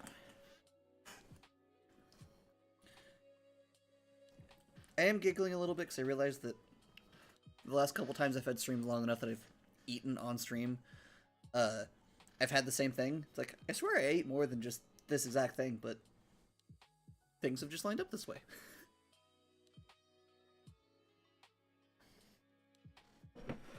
I think it's especially funny because it's not just like... Because it's not a pattern? Like, not an active, intentional pattern, at least? Like, it's not, oh, I eat these, like, oh, I eat this every so often, and that just happens to be when I stream. No such pattern is such that. It's just... happens to be that it is just coincidentally ended up that way. Okay. Just going through and just figuring out which all species I will need to do eventually.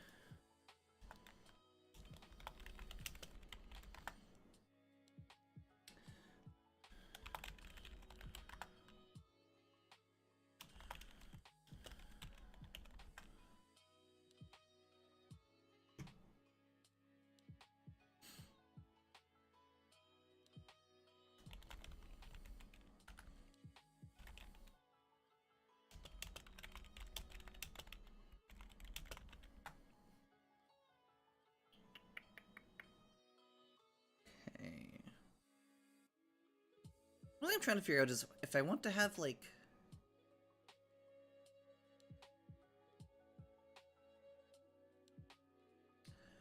How do I put it? I'm trying to figure out how I want to handle the whole, like... anthro-animal species. It's like, do I want to just have it be, like, a... Like, one DM that I know, she has a species called Faken.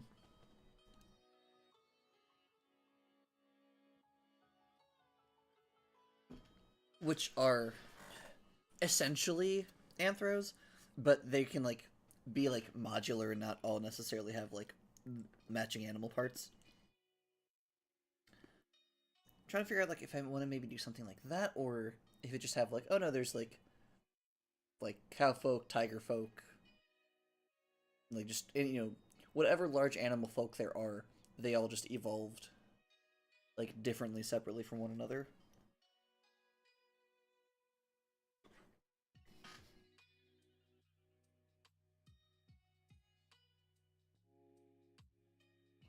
Hehehe.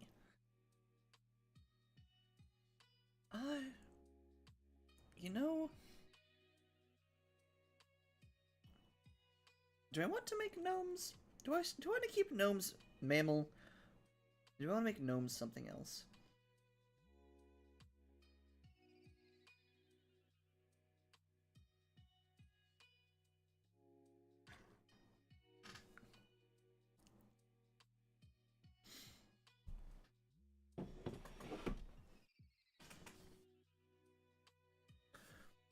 Mostly because I'm trying to make the setting flexible to where, like, it can...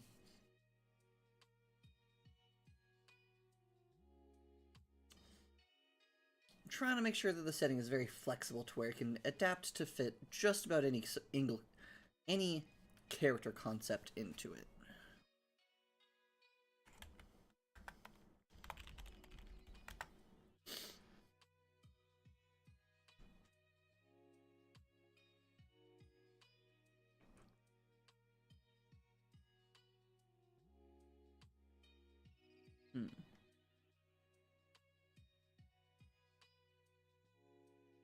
Yeah, lava tritons. Forgot about those. I really, really like those.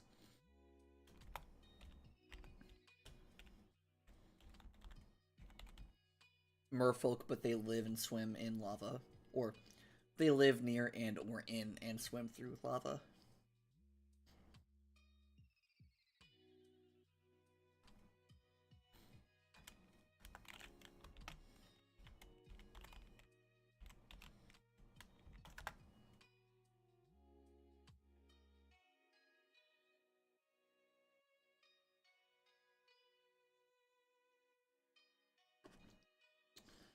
Let's see.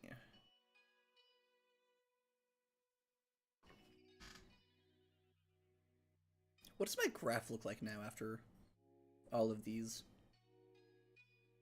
Yeah. Honestly, I'm a little surprised it's not more.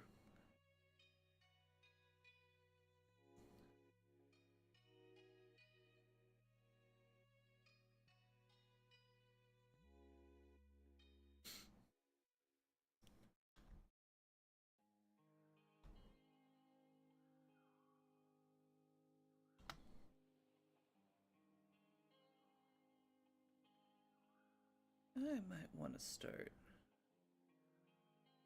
moving some things around, at the very least to get them away from where things are going to be, so that other things do not get messed up. Because if my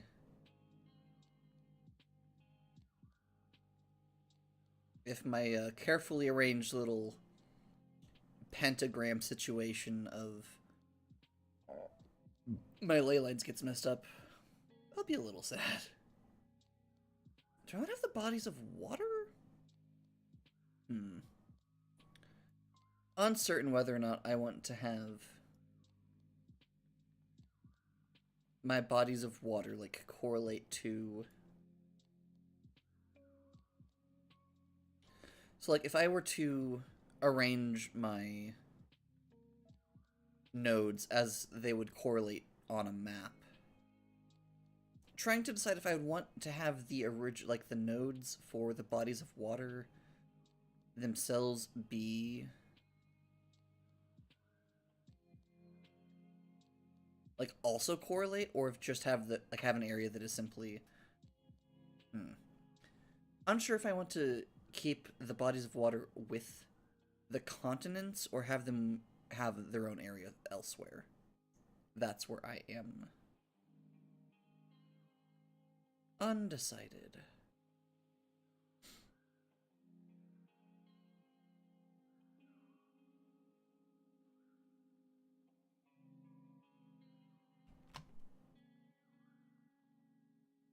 Ah, yeah. Checks out.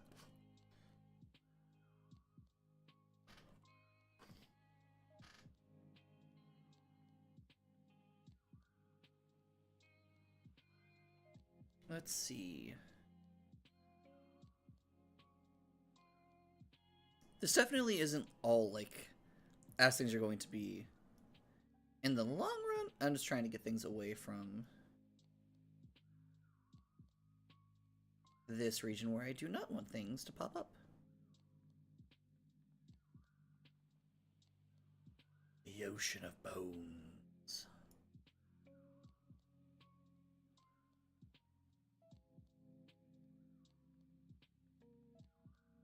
I don't know, I'm really torn. It might be kind of fun to have my nodes over here arranged in a similar pattern as to like how the map is set up. That could be kind of fun.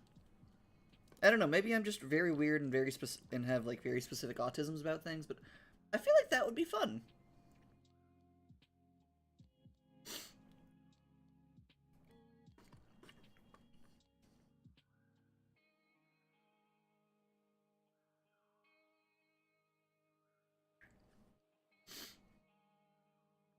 You know, just like have it be, I don't know, be easy to navigate, because it'd be like, okay, well, I'm looking for Queenway. Well, that's Queenway's on the right side, so okay, just go to the right half of this. You know, the right half of this diagram and find the Queenway tag, and then there we go.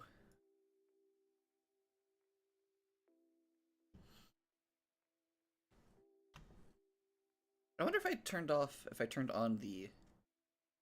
Yeah, that's kind of what I thought. But there are so many things.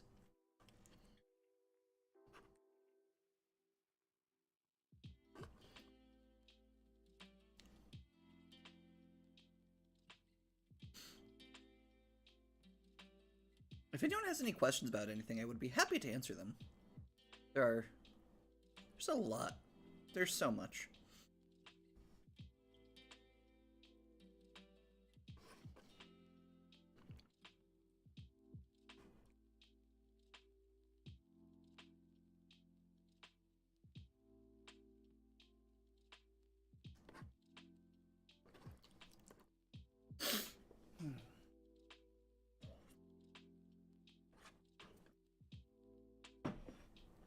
Ooh. That was really hot for some reason. Let's see. I think next I'm gonna do...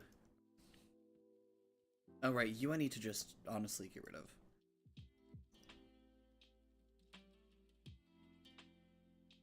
Let me just double check. Yeah, okay. This is fine to just get rid of.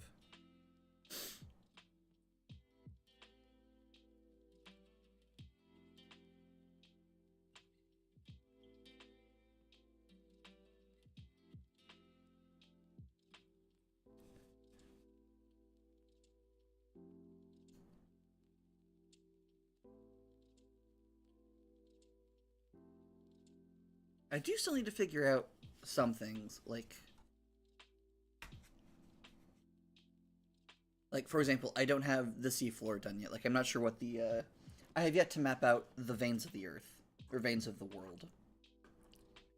I guess I don't really need to map them all out.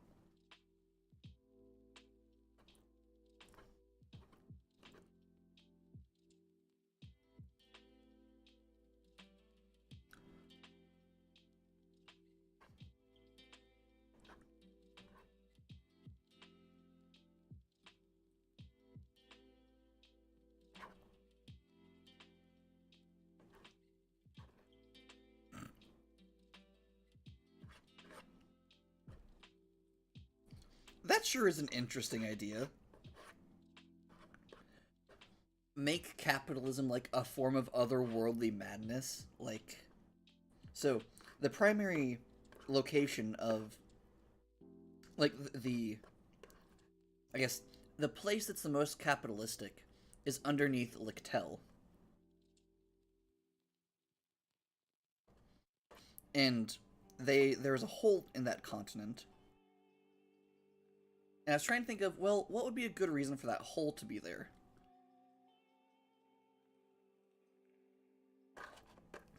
What that continent do. Anyway.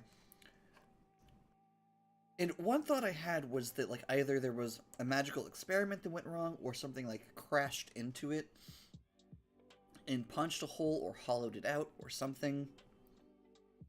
And that got me thinking of, like, well, what if it was kind of like the color out of space? Like, something crashed into the planet that was carrying, like, this corruptive idea with it. And that's where capitalism came from.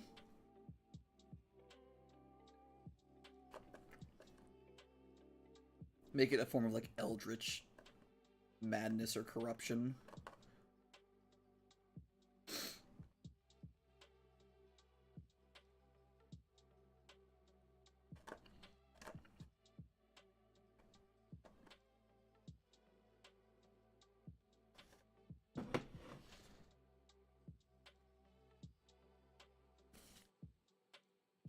Like, an idea that infects you, like how cordyceps fungus corrupts an ant. You know?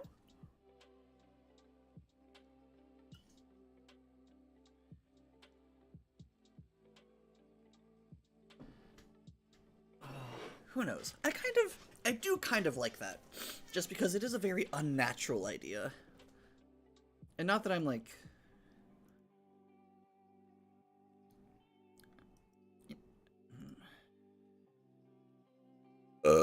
Oh, pardon me. Not that, like, things that are unnatural are inherently bad, but just... Capitalism goes against a lot of just our innate, like, desires to, like, look after one another and whatnot.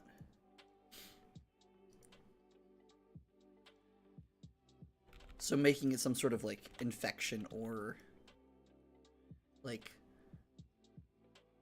force that is just demonstrably not good.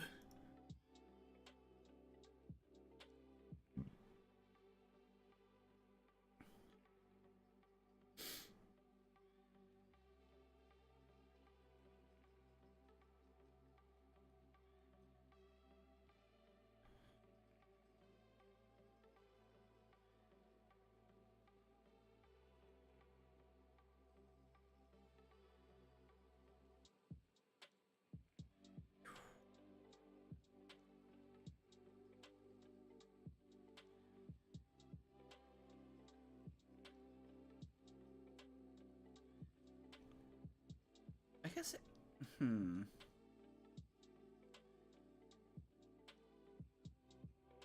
I guess there isn't an expand all. Gosh. Fat phobic of this program. There's a collapse all option, but there's not an expand all option? Gosh, and I thought this was a forward-thinking program. This is... I'm being silly. For so many different reasons.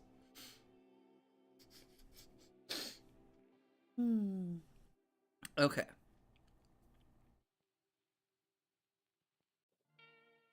Does everything currently... Is everything that's currently a folder have its own name as well?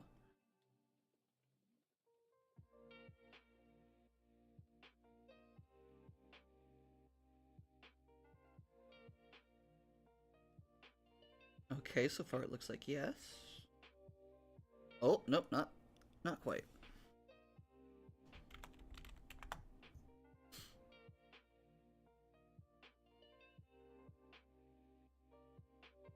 Okay, now it seems it does. Okay.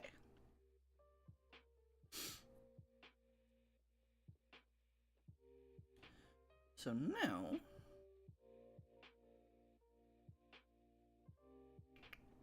Okay.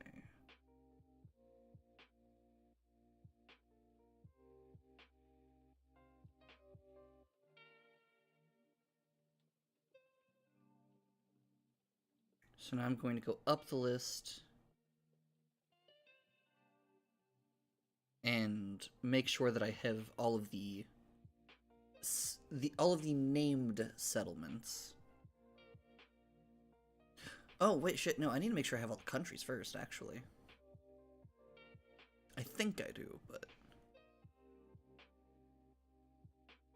Alright, Tomact I'm also giving the Australia treatment to. For Tomact is, like, the landmass, but also the country. I guess in that case, do I still need to actually give it a folder? Like, a subfolder? I guess not.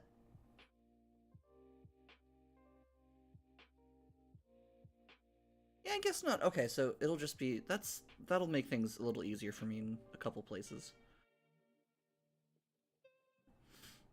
But okay, so countries. So in Razia... So I guess we'll start at the bottom and kind of work our way up in a snake pattern. So let's go at Razia. You have Matici, which has its file. You have Vulcana, which has its file. You have yourself, which you should. Good. Okay. And then Elustionar, you have what you're supposed to have.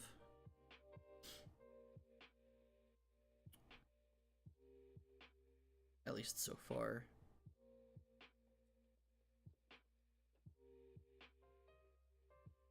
Lekiel Fair.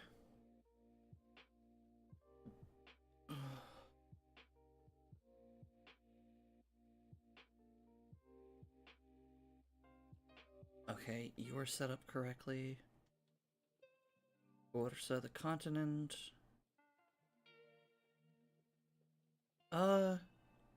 I am also going to be setting up the regions as well, so in that case I'm also going to need Shadow Scar and Amberburn.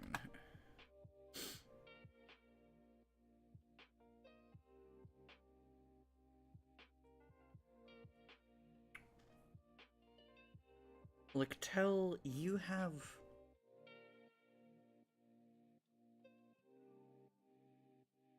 I kind of need to, like, flesh you out more as a concept, but you don't have any locations on you don't have a country, really. You're weird.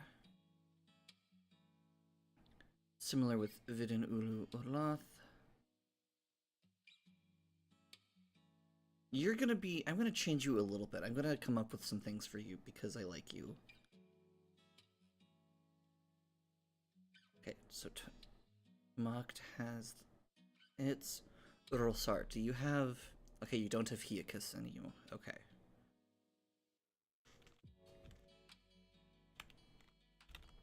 Hyakas. Oh, no.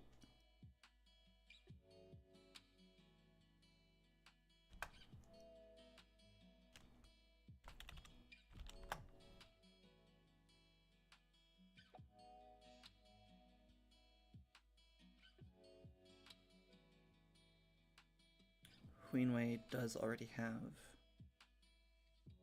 Isialag, Uspar, and Vesith, and the Stablo Doma in the desert. Okay, so it's all pretty set up. Slojan.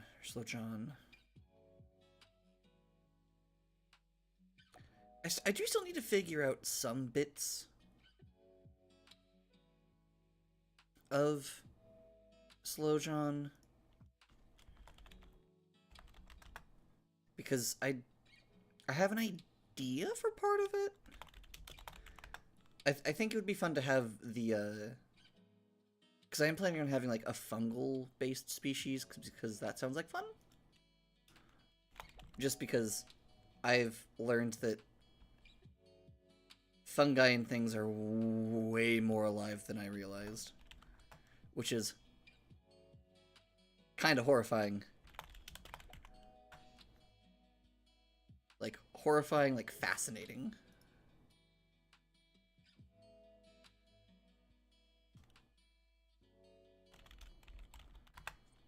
But currently my best name idea for it is The Rot, which I do like.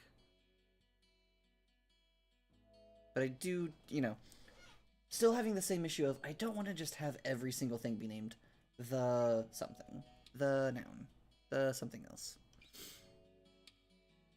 But I do like... I think I will keep the name even if I will need to find something to translate it into.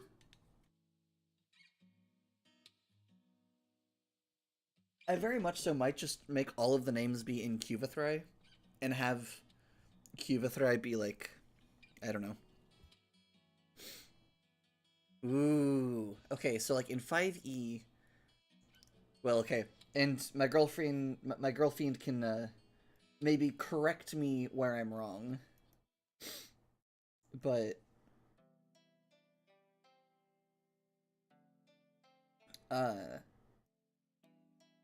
to my understanding, a lot of ancient magics in the Forgotten Realms are like based in Draconic, like as like the magical language that it was written in. I'm thinking for my world's equivalent of like the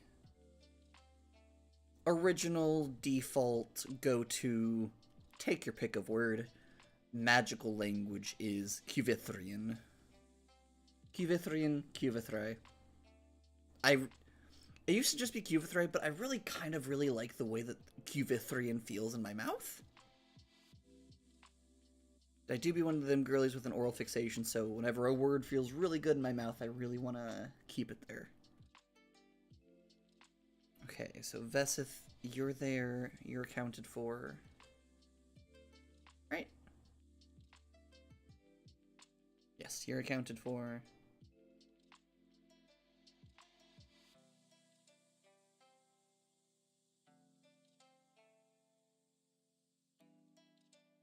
Okay, I believe that now I have all of the countries. Actually. Um,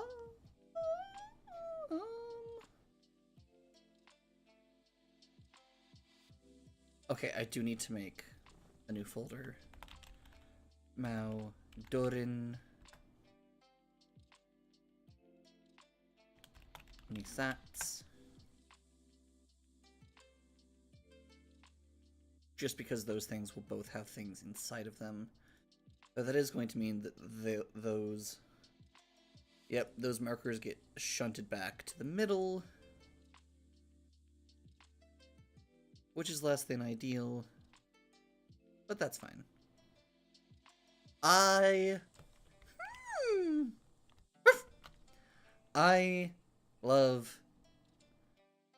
love this graph view so much. It makes my brain so happy.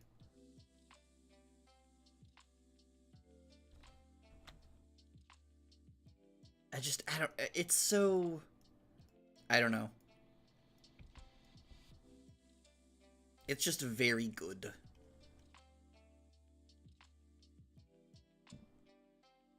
Hmm. That's not what I was looking for. So now we're going to go through and make city nodes for all of the cities that are currently named on the thing. And then I'll figure out what I want to do from there once we have that part done. I think Kulane... I need to adjust that on the map. But Kulane is going to be that farming community up top.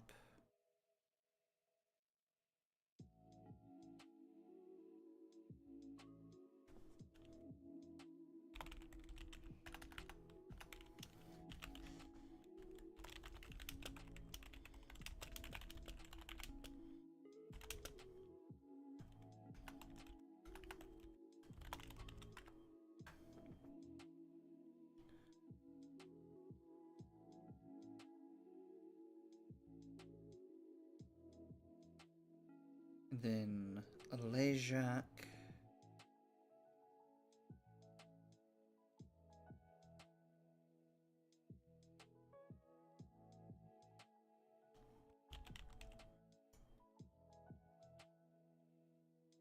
Which is the governmental capital of Tomact.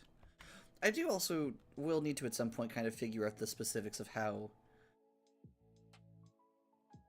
everything works, because, like, not every sort of, like...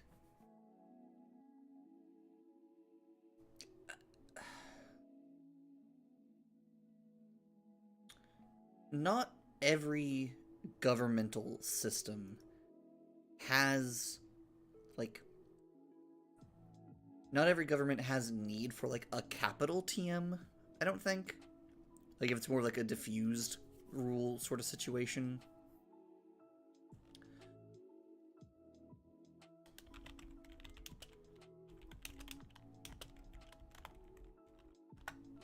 But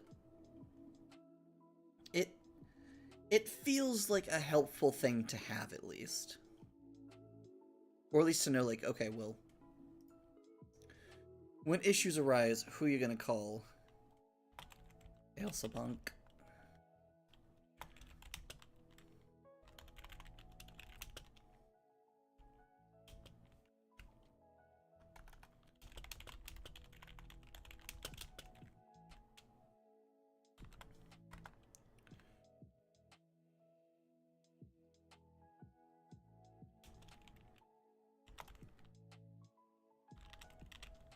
Did I spell that correctly? Elsa Bunk. Elsa Bunk. Cool. Good.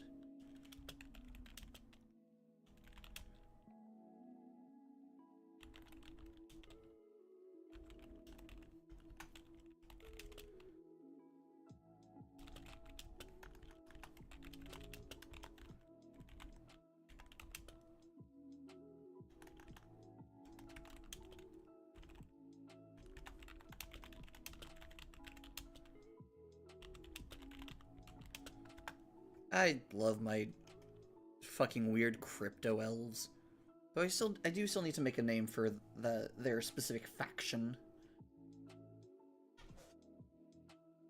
Fucking funny little elves that have, like, a weird system set up to where they use the, like...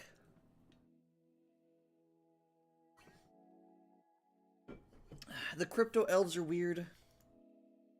They have a strange little system where they make use of, like...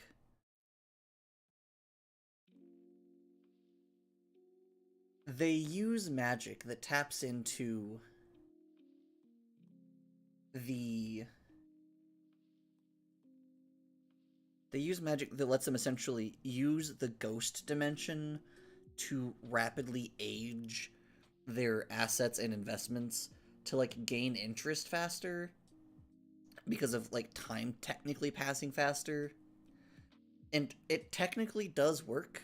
However, due to the sheer amount of magic that is required to do this, they have to expend almost they almost have to expend more resources than they actually get back out of it. But they claim it's the best thing ever and that it's going to absolutely revolutionize everything.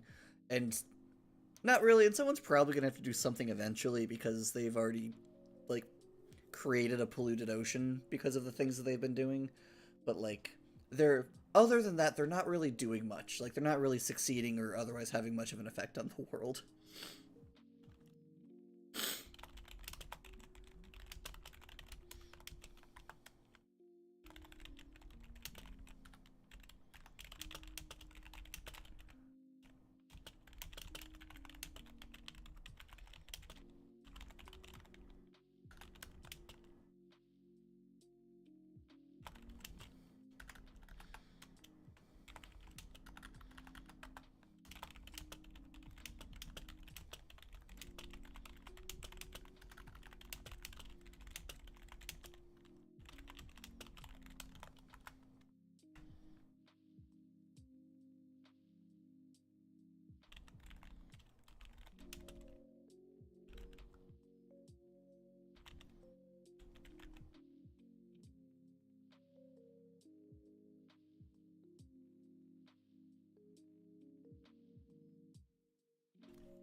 One second, I'm doing a couple of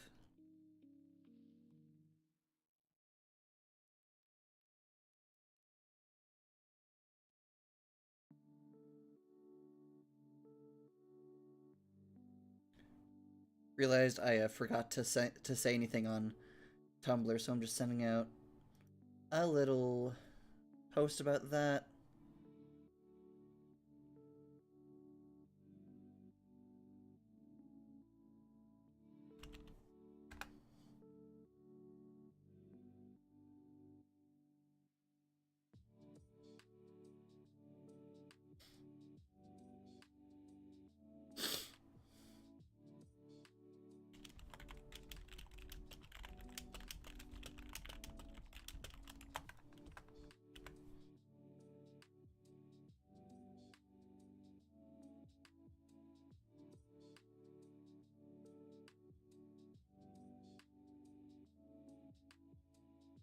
Alrighty. Oh, hey! No worries, Luce. I didn't. I've been. I wasn't as. I didn't. Words. I was not as. I didn't post about it as much as I post about other streams. So, fair. Hell yeah. And I'm gonna be going for a while still yet. Who knows when I'm gonna get done. I've had some really fun ideas for some things though. Uh, the one that comes to mind immediately is the foundation of ice. Because so the Fertile Crescent is where like it's essentially kind of where the first like the Womb Shadow, it's like the Fertile Crescent. It's where we have a lot of like the stuff of where we have proof of a lot of our first earliest civilizations. The foundation of ice is in the Sea of Civilization, which is where first life. It is called the Sea of Civilization because it is where the first ever sapiens evolved. Like, it is known that this is like where. There's a good way to put it.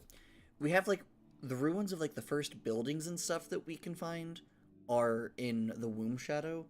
However, there is evidence of like early like tool use and such found in the Sea of Civilization.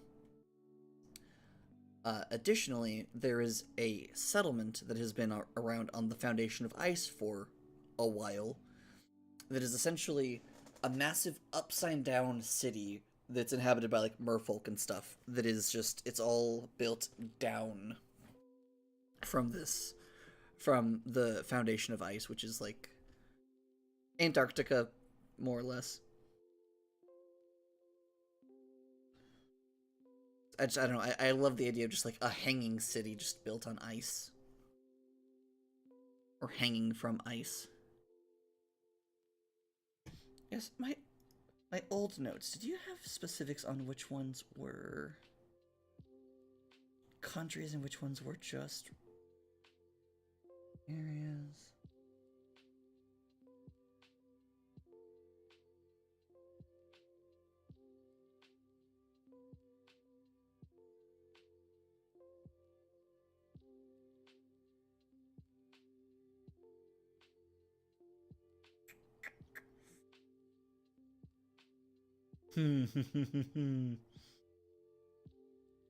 Some of these things are definitely no longer true, but it's kind of fun to see.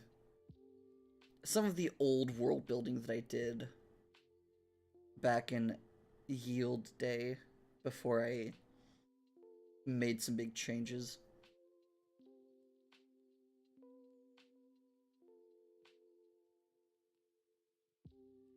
Let's just see. So countries. Technically you're under a region. But Amberburn. I might change this format at some point, but I did have an old format of like the things that I was keeping in mind with like each place that I was making. Where it would essentially be government type, who's in charge, the kind of folks that you find there, people they have a problem with, people they don't have a problem with, and how do they handle money. A lot of that's going to kind of be different now because I now have like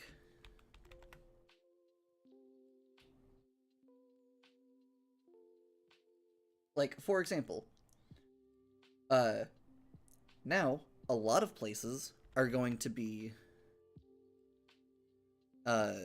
like part of a very communist location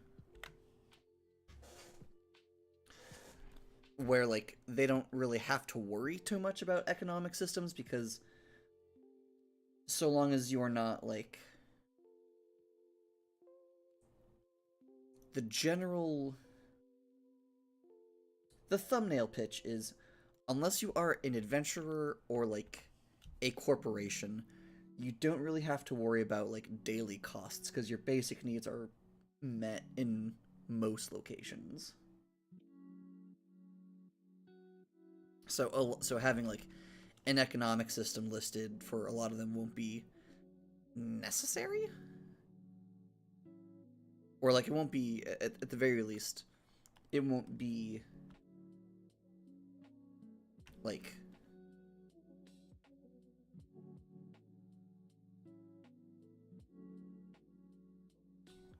sure, this place uses this currency and it does things this way, but there's not really going to be like a big concern, or it's not going to be too much of a thing to have to worry about unless you are buying like adventurer's gear or like shipping large amounts of things. So otherwise, everyone is very well taken care of because magic is amazing. Luce, I came up with a wonderful bit of world building earlier. It's very unnecessary, but it very drives home how magical this setting is.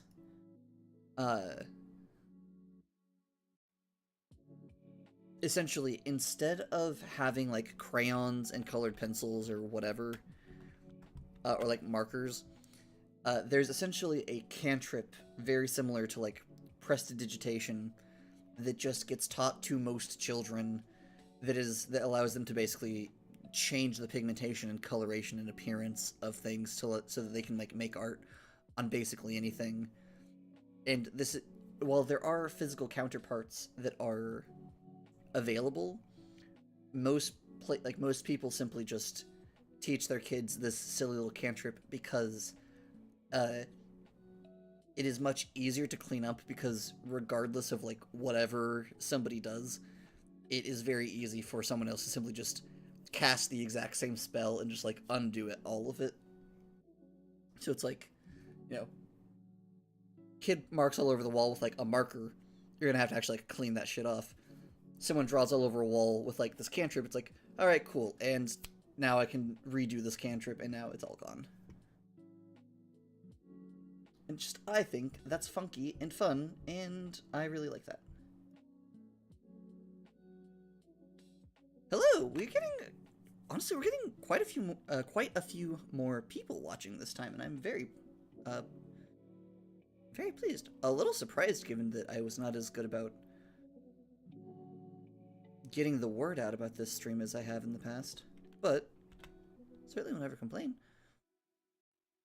To all who are visiting, welcome. I am transferring my notes from OneNote to Obsidian.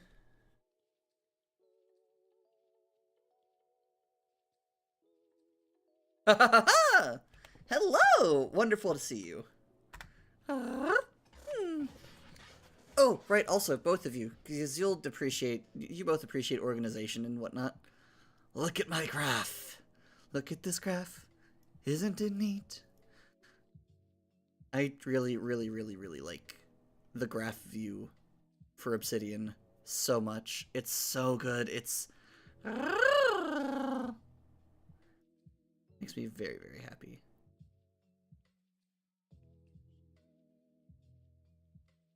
I'm still actually getting this part like actually organized, so I'm not sure how I want to do some aspects of it. But actually, I think I am getting... Thank you! I did learn afterwards, that apparently if you...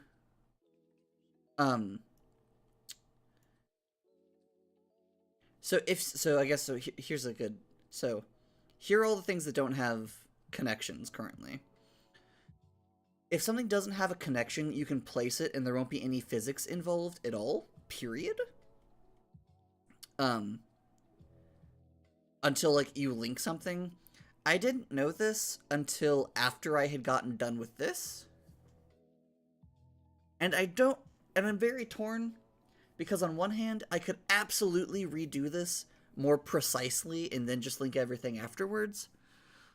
And then I'd have to redo all of it again. And then I'd have to, like...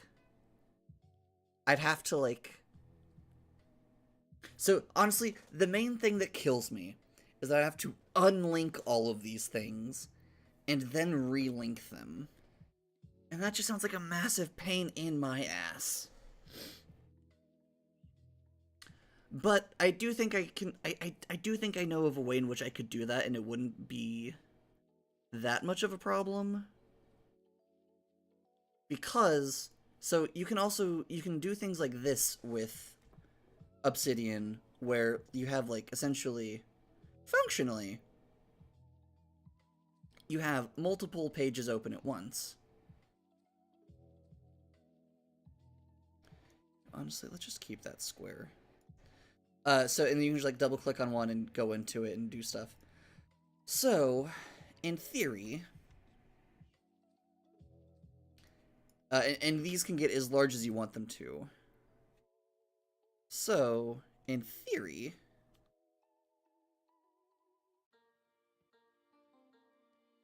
if I wanted to...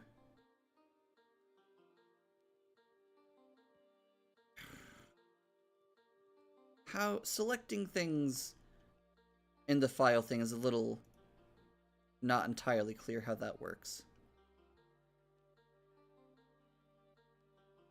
But I could essentially just go in and so long as I had a system in place, I could go through and essentially just copy paste and like just make us a larger and larger and larger and larger clipboard where I like go like, okay, chaos, cut that, darkness, go, paste, then select, then cut everything, and then just like, you know, like wash, rinse, repeat through all of these. I could do that.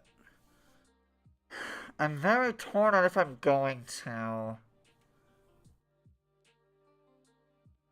But I think that if I do ever, like, if I ever decide, okay, I do, like, I want and or need to do this, it will be something like that. Because otherwise it's just going to take too damn long.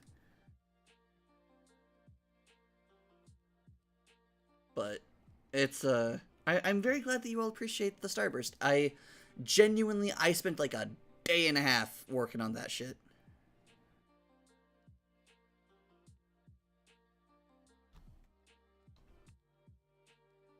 Alright, I can't just do a control 0. Okay.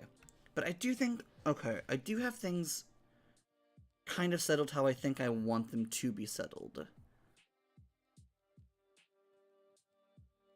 At the very least, I have that for my land masses and stuff. So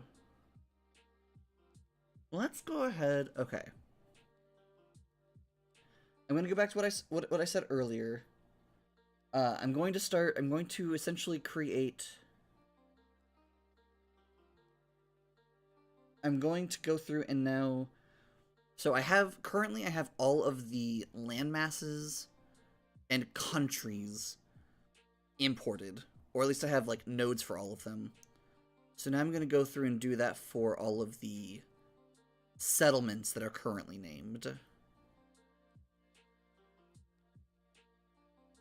Because while not every settlement that has an icon on this map is named, some of them are. I will eventually get around to naming all of them. However, that's not going to be what I do today. Though, I am really excited for 2 of them, because there's 2 names that I'm dying to use, and I'm very excited to, like, find where I'm going to put them, and also, like, what I'm going to do with them. Because I was using, like, fantasynamegenerator.com or something similar to generate, location names. And one of them that I got was absolutely amazing. It was Gay Fairy. I believe it's spelled Geyferrey, I believe, if I recall correctly. But it makes me so happy. I'm going to have it be just like the gayest town, like Pride Month, the city. It's going to be phenomenal. I'm very excited about Gay Fairy. The other is called Witchgrave, which just sounds spooky and ominous. Oh, there's also Cumbend, which is renowned for its unfortunate name. Also hasn't been placed, but it was also something that I got from the name generator. And I'm like, sure. You sure gave me that name. I'm going to keep it because I think it's hilarious.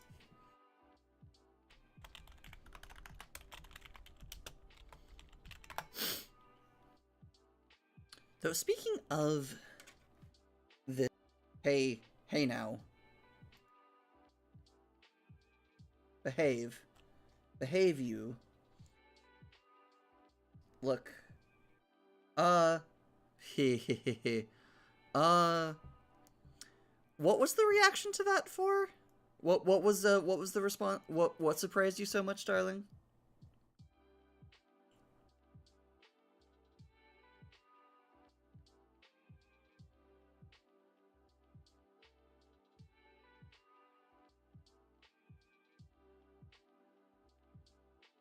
Oh. Technically there's a space in there, which makes it even better. Or worse. You know, I haven't thought that far ahead. Do not yet know. I don't have immigration policies in mind, though probably going to be, like, there just aren't. Like, the concept of, like, oh, well, you have to, like, oh, well, we're going to, like, strictly police our borders because of bullshit reasons. That's not a thing in 85% of this area. There are a couple of places that are a little touchy about their borders, but, like, that's more for kind of, like, cultural reasons. So, like, for example, Stablo Doma. The Kanzei Zunglia, they don't really have interest in, like, they are very satisfied that, in my head, the closest way that I can think of, like, or the closest analogy that I can think of in our real world is, uh, from what I have been told, Mongolia, like modern day Mongolia, because last I was told at least, their way of life hasn't really changed a whole lot, like from like way back when to now. There's their overall way of life and like aesthetic and whatnot hasn't really changed. The only thing that's really changed is just that now, well, they're doing this with while they also have smartphones, or like they're doing the same thing, but now they have like, you know, four wheelers and like new things to do it with, but they're not really overall doing a whole lot differently. Like, still, yeah. And that's kind of like how the Stablo Doma are, where it's like, and honestly, you are also kind of right with like, well, I don't know which avatar you mean, um, but the Stablo Doma are very like, they're scorpion folk first off. They are not the easiest to understand because when they speak in common, it often sounds like this. Because they don't have like mouths, they have like chelicerae and like scorpion mouth parts, which are not exactly designed for speaking common. Or, most languages that are meant to be spoken with lips and teeth and a tongue instead of chelicerae. So,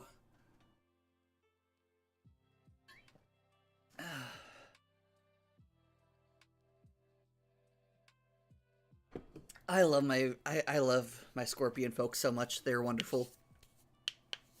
But they don't get involved a whole lot with world stuff. They're very kind of like,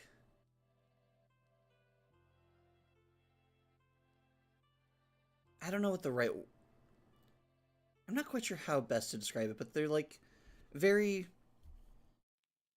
just living in tune with nature, not really shaping it much. The type of have tree houses and like nests, and because like they're scorpion folk, so they kind of build similar sorts of housing. Like some of them have more like tree based residences, some have more like burrow based residences, etc., etc. But very scorpion themed and based around. But they don't really have a whole lot of interaction with the other outside world, just because the outside world doesn't have a whole lot that they really are interested in. They do have a couple of things that, like, for lack of a better term,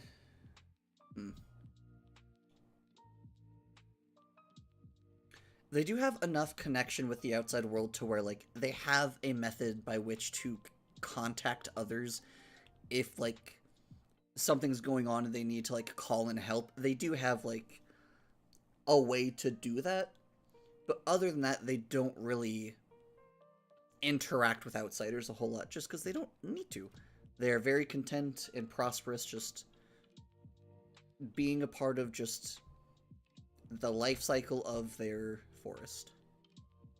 Versus like Maudorin, where it's more of like a cool, we're actually going to like build like actual like villages, we're actually going to like, you know, clear spaces for buildings and stuff, rather than like just building into or more in tune with things. Uh so they don't really have a whole lot of interaction with outside forces. I have gotten so far down one rabbit hole, I forgot how I got there. Oh, right, immigration. So like the Stablo Doma, like they're not violent about protecting their borders, but like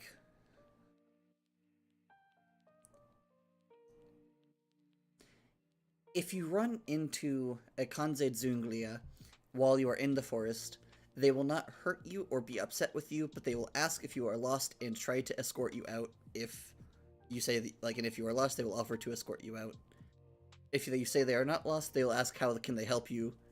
Because it's like they're not rude or like violent about it. It's just like oh, hello, you are in our home.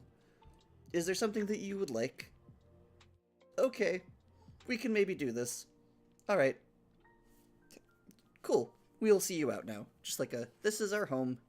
We're not going to be dicks over it, but we don't really want folk here too often, unless they have like a specific need for it. But like otherwise, most places it's kind of just oh hey, I'm gonna go over to the.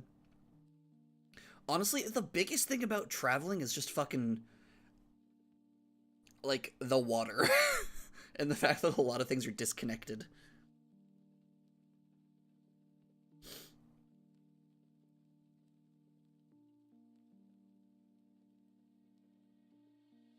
Hmm.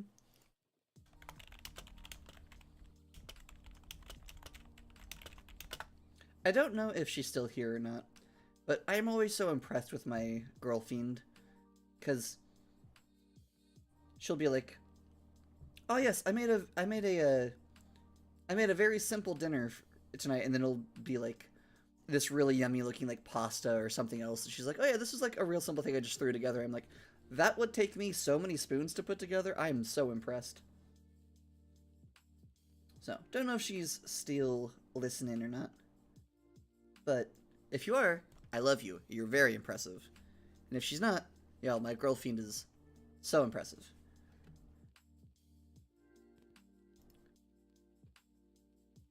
Okay.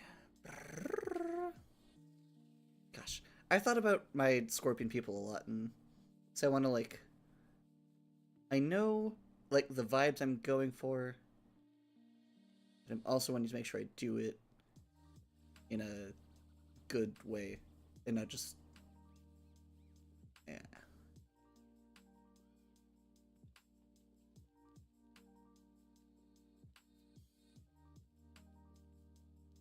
It would be very easy to be ignorant and unintentionally disrespectful of how I execute this particular culture, and I'm trying to ensure that I do not do that. God, no kidding. Ugh, I love. I on. Okay, honestly, a great. Here's a great way to like kind of put into like perspective how good she is at cooking. I do not like vegetables, kind of categorically. Some merely just like I don't like how they taste. Some literally my body will gag and try to reject them if it can taste them. Uh, Not a veggies person. She made a vegetable based pasta that was fucking delicious and I loved it so much. It was amazing and delightful, and I was so genuinely impressed because I was like, there is no meat in here, but it tastes amazing and I love it so much. Because I am a carnivore. Is Yarquin's the capital? Did I have that figured out?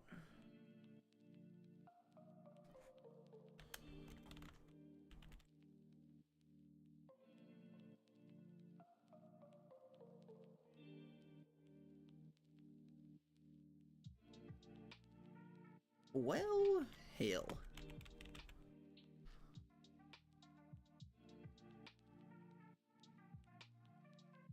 Cool, cool, cool, cool. I did not have a capital listed for Slajan. And Riyadh hadn't existed yet because I came up with that. I gave it that name earlier today. So... well, actually, I guess this is more... that's more now going to be Riyadh because Slajan is now the continent, not a country.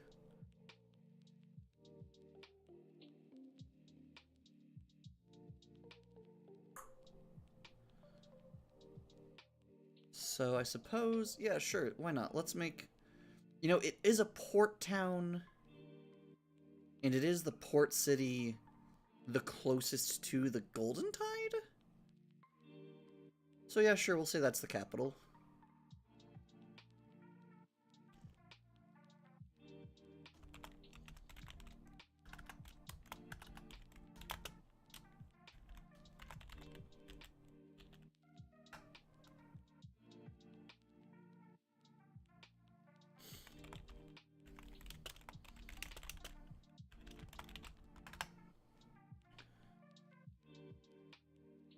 And now that those two have links, I can actually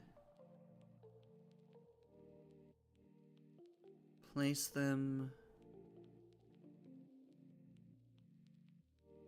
There's going to be a lot of, like, actually, like... once I have actually...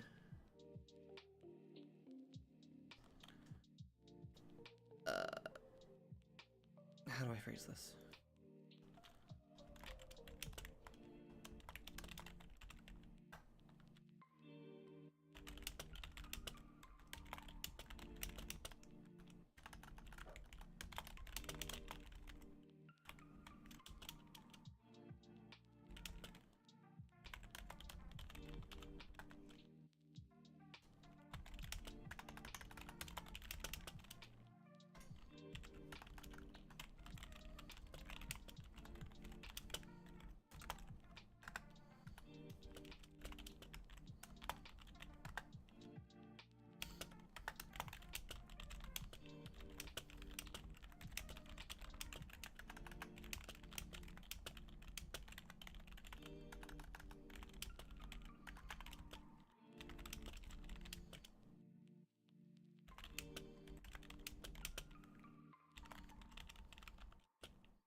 My two of my fundamental characteristics clashing.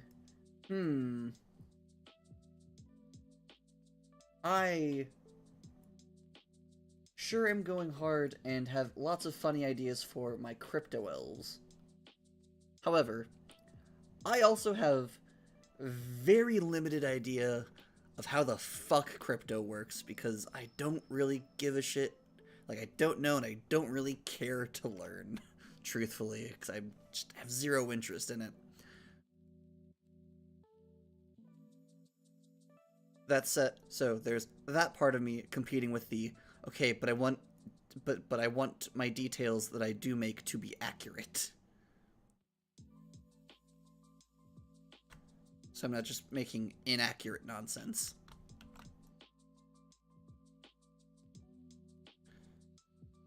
Just inside there are two desires. One is the disinterest and lack of desire to know and or give a shit about fucking crypto. The other is I want to at least make it sound like I know somewhat, like know what I'm talking about.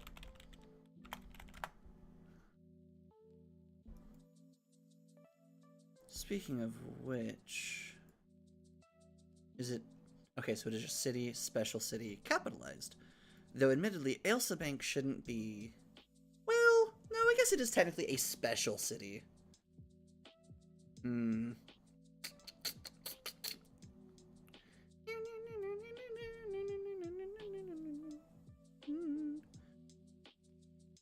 It's not really a but it's not really a country. Hmm.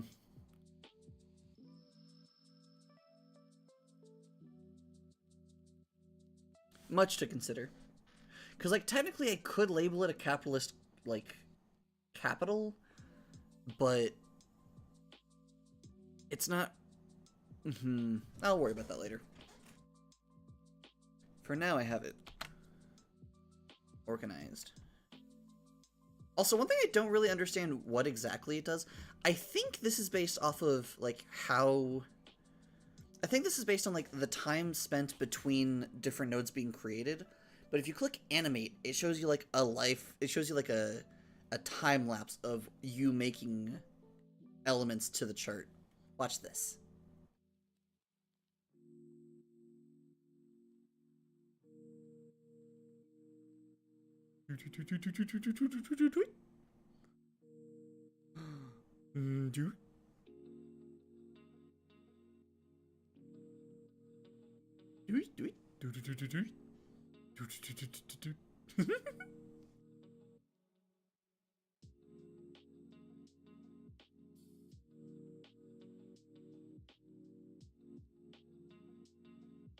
I would be really concerned / annoyed given how much I had organized things, if not for the fact that I can return it to where it was. Is that it? Is that everything? I'll turn on orphans and see if that changes. Yeah, there we go. Oh, so you weren't done yet. I see. Okay, so it wasn't done. There were just more things that it hadn't gotten to yet. I see. Interesting.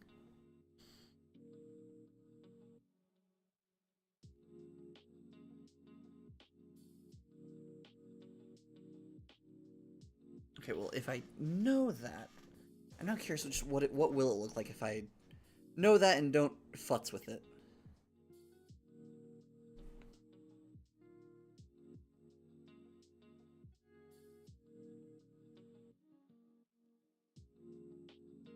It's so... I don't know why. I find something deeply satisfying about watching this.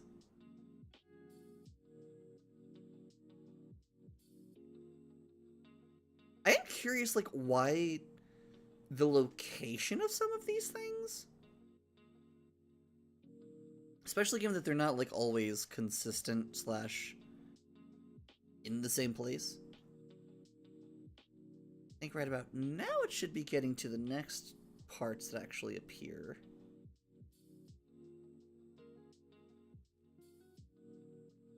Or are you done?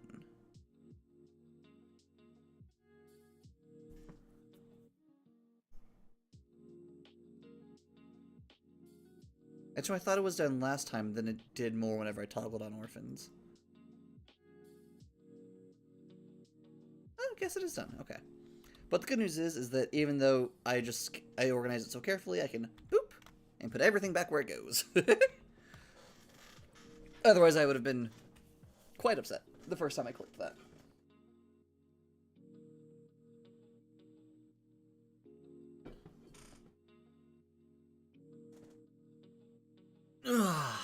Let's see. Alright. What locations do I need to put in next? Pliendeth Inveseth. I'm also pretty sure I typed in. What is...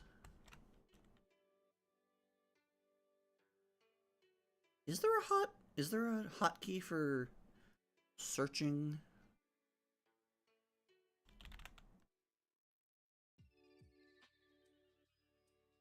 Control Shift F. I see. I see.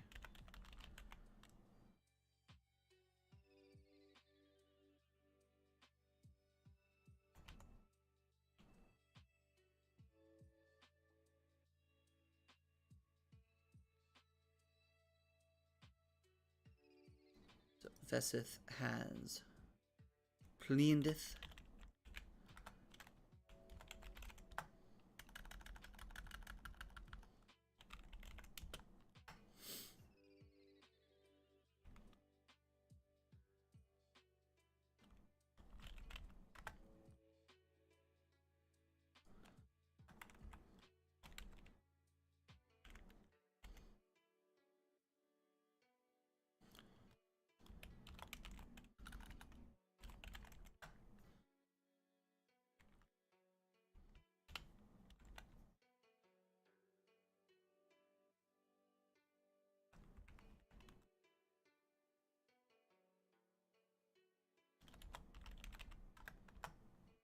I have Special City set up as kind of like a... Special City is kind of slightly flexible. Special City is essentially any city that is either like a capital or that has like... If something is flagged as a special city, it can either be like a capital city or otherwise have something weird about it.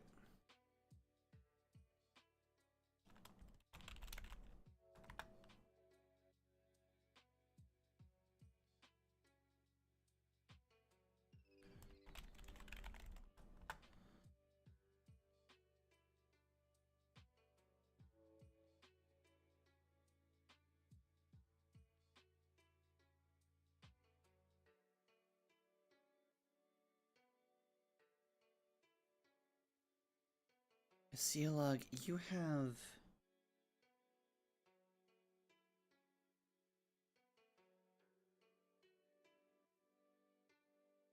Okay, so you just have Zarn. That's the only country, that's the only city in Cialog. That's good to know.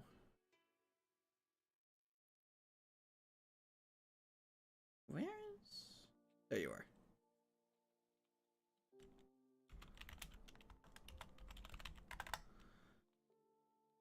Special city. Volkna.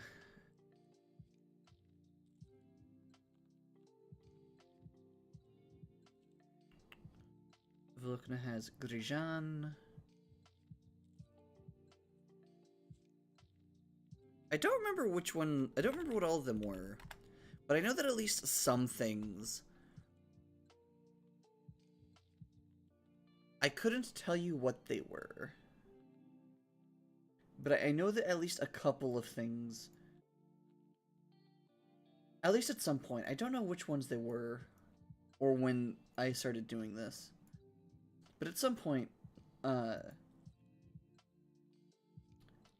was naming things essentially by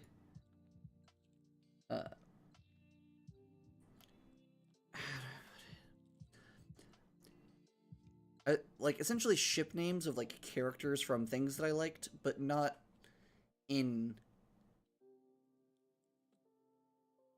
necessarily in ways that would have immediately made sense. I wish I could think. Oh man, I wish I knew what an example was, because I know what I mean, but I don't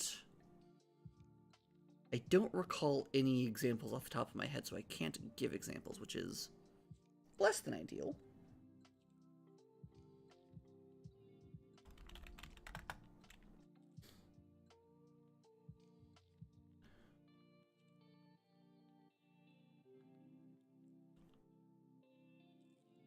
Shorim.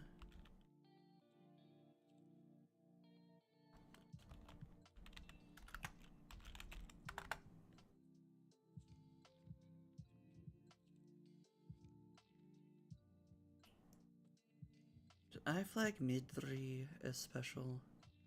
I did. Delightful.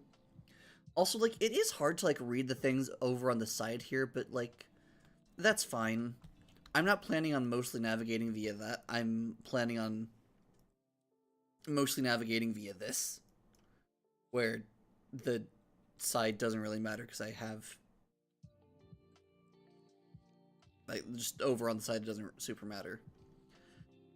I guess Railu technically isn't in a continent. It is part of The Golden Tide. So I guess that one would go there.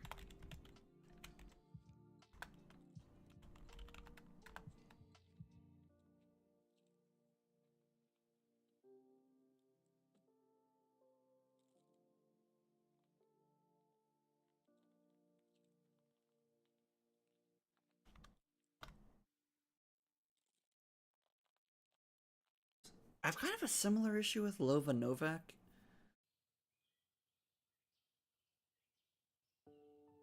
That's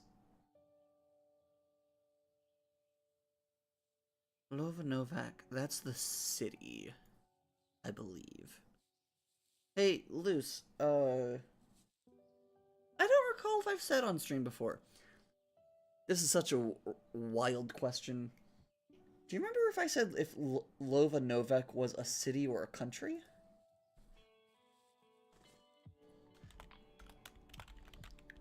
I absolutely would not be stunned if you don't remember, because neither do fucking I.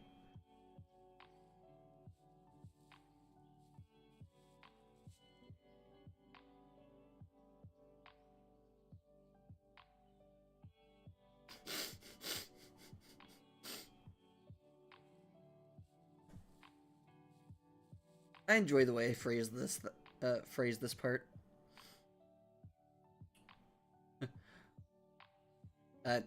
Talking about for Blades in the Dark, how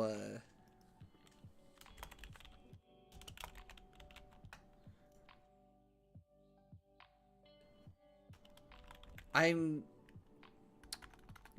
wanting to run a game of Blades in the Dark in my setting, and so as part of this, I'm kind of like rewriting the different heritages in Blades in the Dark to reflect this setting.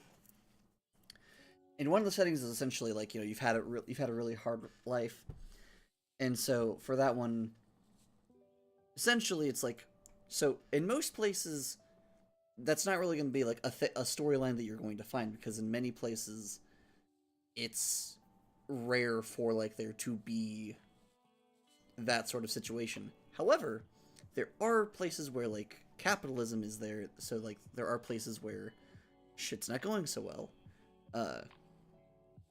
And then I think I meant additionally, not alternatively.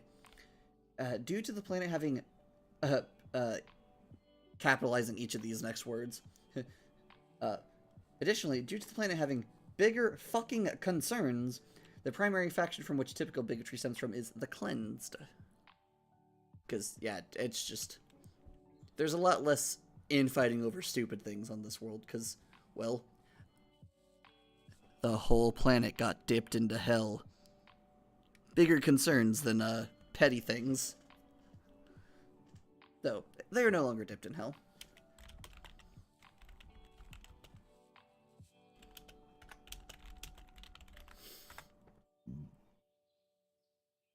I believe I do have a...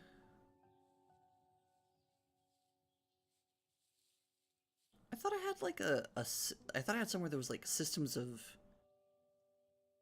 economics. Maybe that was just... Maybe that was just I made a group for it in... Is that I have tags for it? Question mark?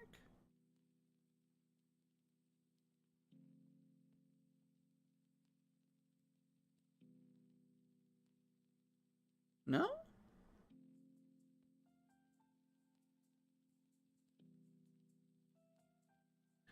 I mean, I don't know if I really need to include... I need to figure out how I want to organize, like... details, like, as, you know... Do I want to have a cluster... So, like, for example... If I were to do something similar with Pantheon, I would be like, okay, well, do I want to have, like... just a Pantheon node, and then these things go to where these gods are strongest? Or, like, do I want to just have a node which then surrounds itself by different countries of a certain economic system? I think...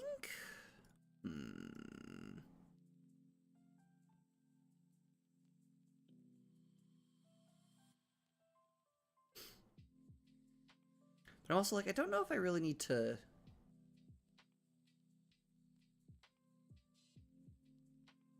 Unless any of my... Unless any of my players are like, hey, I want to play, like, an economics game. Like, I want to focus on, like, fucking with, like, economic systems and whatnot. I don't really need to go too hard into those sorts of things. I don't think.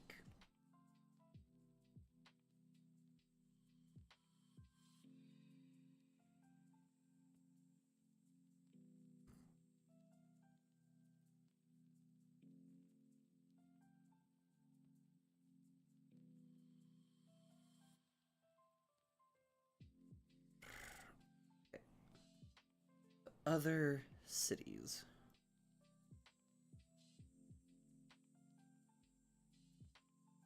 You're weird. You're like... You're a floating situation. Oh, definitely special city. Yeah, one of the cities moves around because it's a massive like floating city.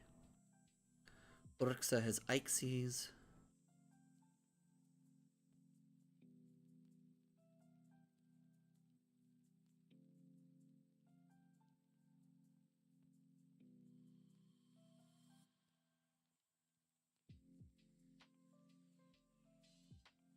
I'm just gonna do this like I did with Rosar, so we don't really need to do the separate thing for the country.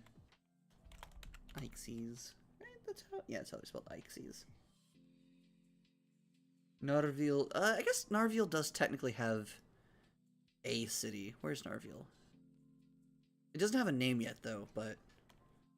Enosvian Las Vegas.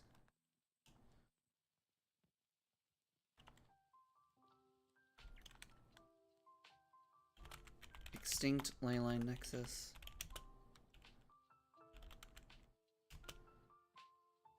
Of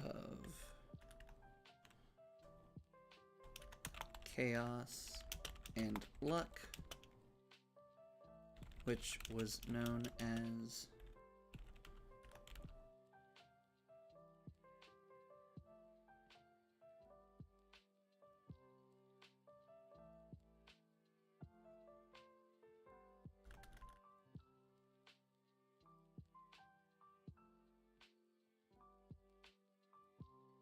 wait, what?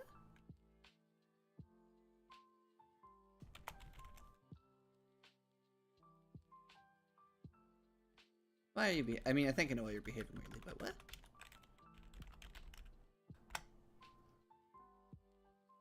Yeah, okay, that's why. Let's see. You all aren't named, you all aren't named.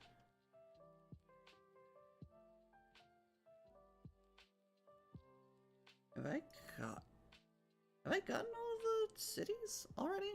That feels surprising. Where's...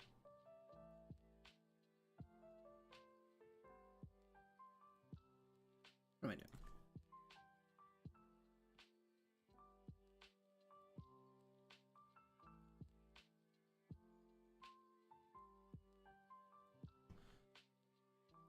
Where's Deep Cliffs?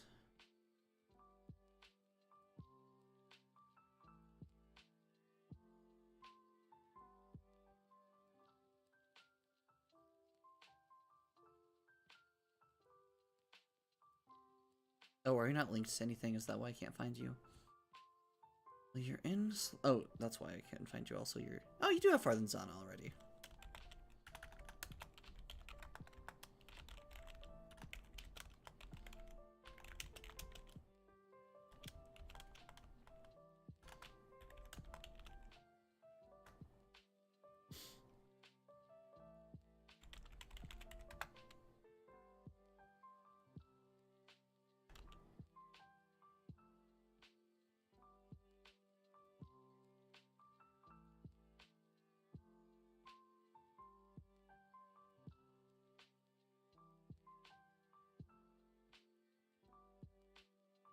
Oh, I see. Okay.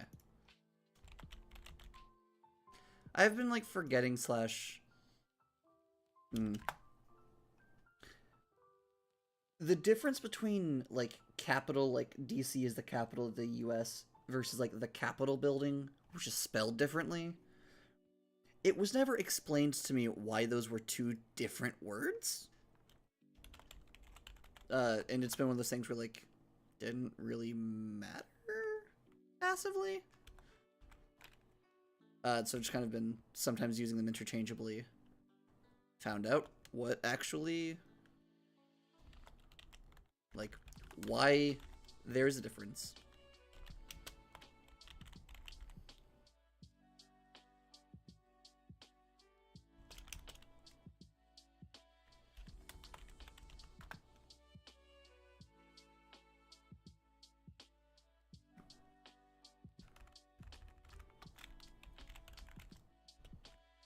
Oh, difference also is uh capital with an O is like a building specifically, versus with an A is like a city.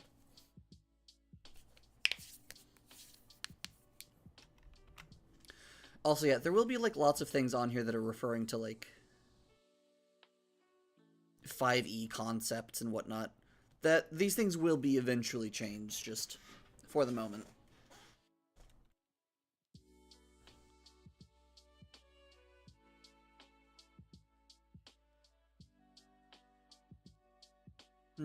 That's one thing that I'll maybe have to fix later, is like going through and replacing old names with like new names, but that's fine.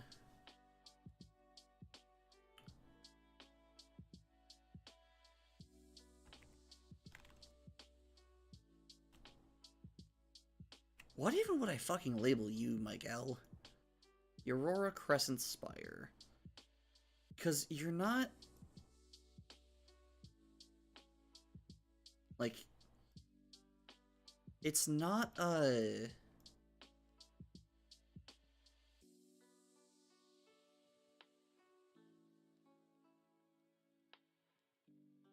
like, it's not a country. It's not even really a city.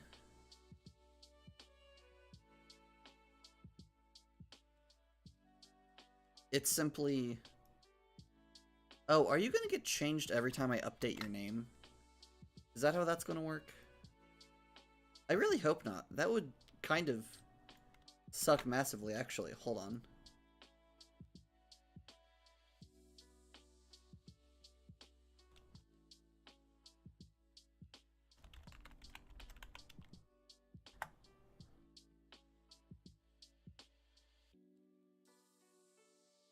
Please tell me that you're not now...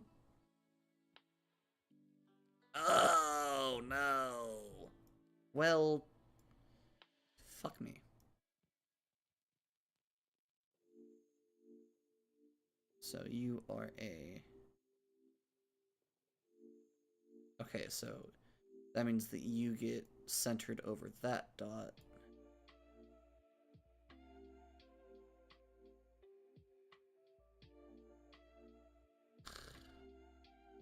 Annoyed expression. Especially since... Oh. Oh no! Ugh. Fuck. Blech. Oh well. I might at that point... Translation for everyone who's just joined and is wondering what the fuck's going on. Things do, if they get renamed, they do just get yoinked back to the center and have to be replaced, which means that the nodes that I have placed as part of my lay web that aren't, like,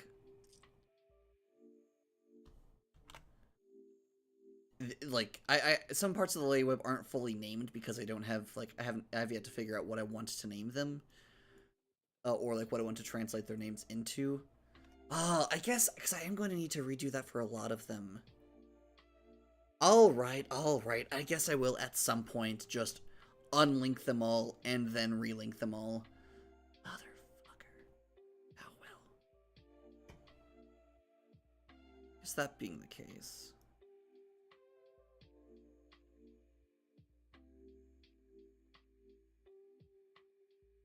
I'm not going to do it right now. but having things at least organized so that it's easier to, whenever I do finally get prepared to do it, would not be unhelpful.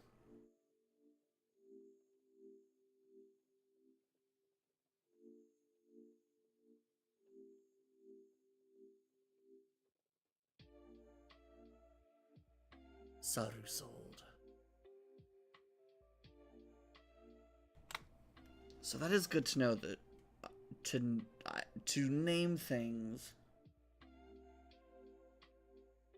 or to rename things, things will get moved around. That is good to know. It is very unfortunate, but is nonetheless still good to know.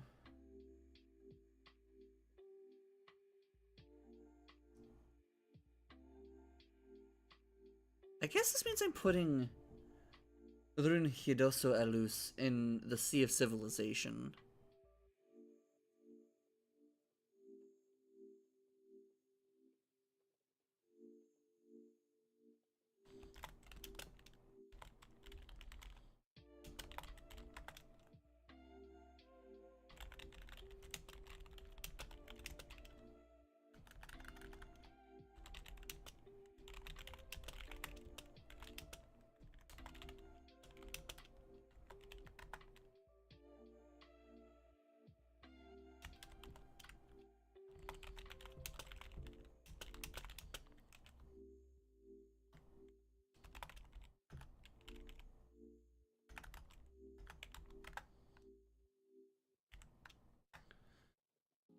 Okay, so I have those two connected. Oh, I guess I should also... That's funny of me. I forgot to actually, like, make my own note for bodies of water.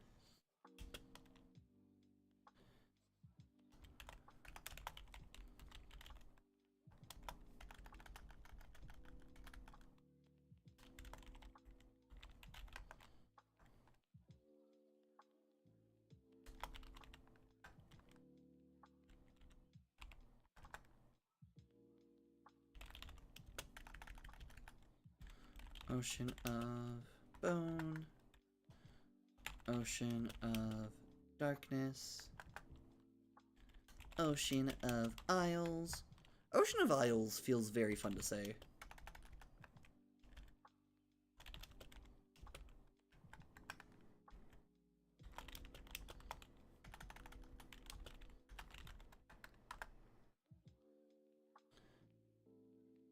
Shards.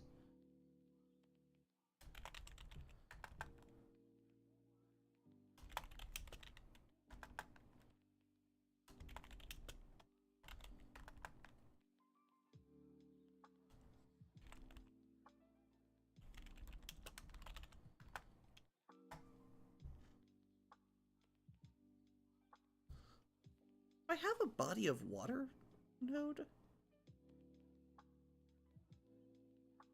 Location of note. I mean, I guess I could technically tag them water. Not exactly what I was thinking whenever I made the water tag, though.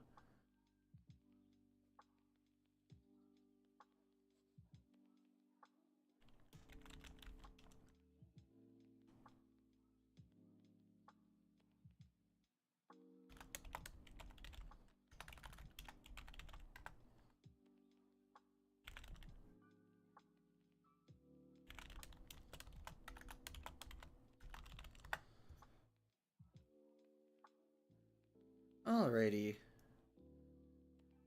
I need to grab a document open.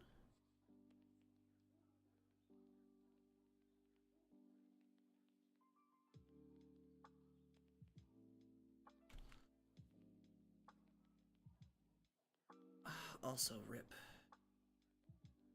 Tats Ocean, bodies of water kinda bit me in the ass. At least a little bit.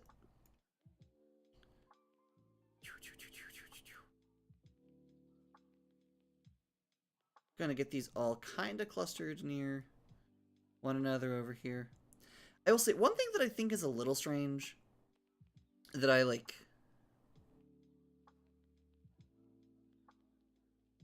don't know entirely how I feel about, and also wish I knew how to turn off, is that, like, even if you turn off all of the forces, whenever you are moving something, there will be, like, a very small amount of, like, expansion to everything, for some reason. Unsure as to why.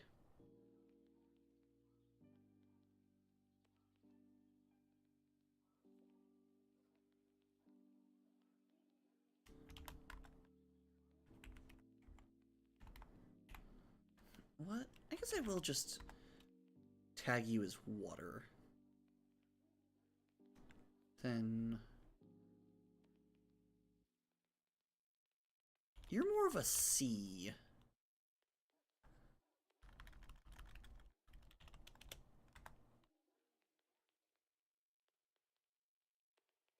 You are literally a sea.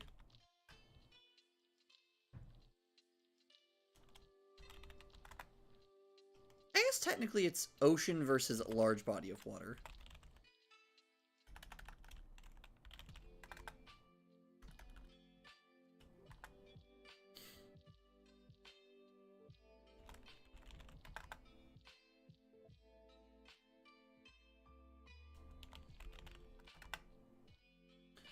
Does ocean work, or is that gonna...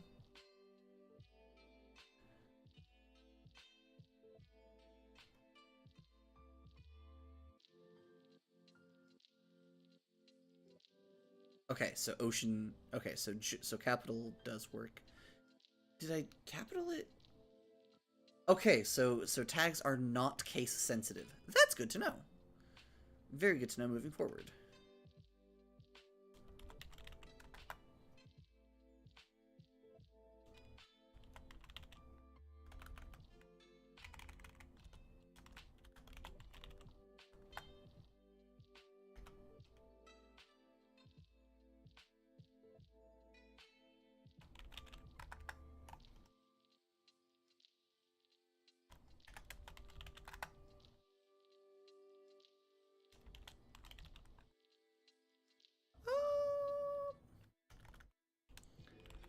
I'm pretty sure, isn't the real like, IRL, isn't the difference between a sea and an ocean the size? I remember being told that at some point. Does that actually, is that true? If anyone more knowledgeable than me is in chat, please feel free to...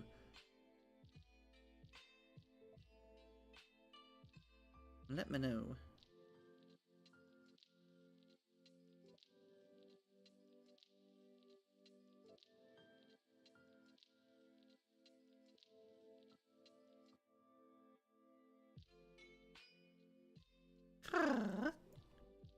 Okay, now I need to pull up a document. Well, I do that. Curious what this will look like at this point.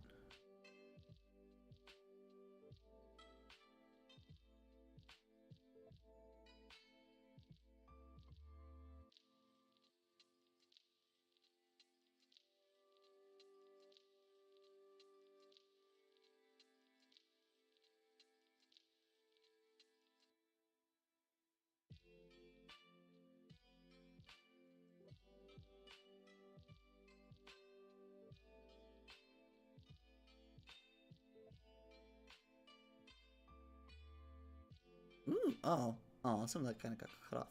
Drats. Let's do one more time. Gonna watch this grow out, and then I'm gonna go ahead and call it. The thingy I was pulling up was, my thank you page. Because I've been doing less recording videos for a couple of reasons, one of which being that, like, it's easier to manage space-wise because I don't have to, like, have massive recording files on my computer.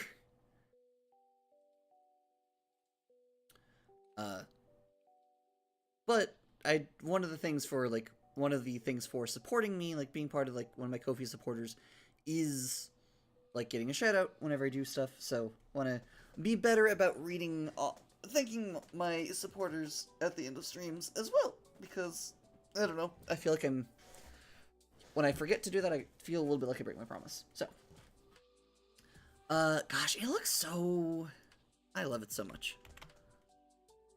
I do much prefer my organized version, even though this part's not yet organized, but I really like, I really like the graph view. It makes me very happy. Alright, thank you all so much for watching. If you would like to support the channel, please don't forget to hit like and subscribe if you would like to see more. And if you enjoyed this, if you really want to be notified, there also is the bell, but I have that turned on for, I'm pretty sure, no one, so I get it.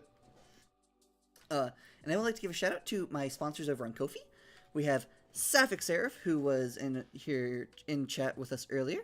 Space Natalie the Unchained, who's also my girl Fang, and Bunbot. Thank you all so much for helping keep this channel going. I appreciate it a lot. And yeah, thank you all so much for watching. I hope you have a good rest of your night. Hope y'all are staying safe. Part of why I'm trying to stream is just have a nice, calm place to just feel safe and cozy for both myself and for all of you, because shit's fucking scary right now. Shit's really scary right now. But it's gonna be okay. We're gonna be here for one another. It's all gonna be okay. So, please don't forget to take care of yourselves, be kind to yourselves and one another. And don't forget to take your meds, drink water, or whatever you need to hydrate. I personally, I don't like drinking water. It's too boring, so I do tea. Lots and lots of tea. And don't forget to make sure you have something in your tummy, because not having food is one of, I don't know how many days I have had where I was like, oh god, everything's horrible. I should just, god, everything's miserable. Then I realized, well, it's also lunchtime and I haven't eaten anything yet, so that would probably help if I was not that hungry. Doesn't always fix everything entirely, but does help. So, thank you all. Don't forget to take care. I'll see you all next time. Good night.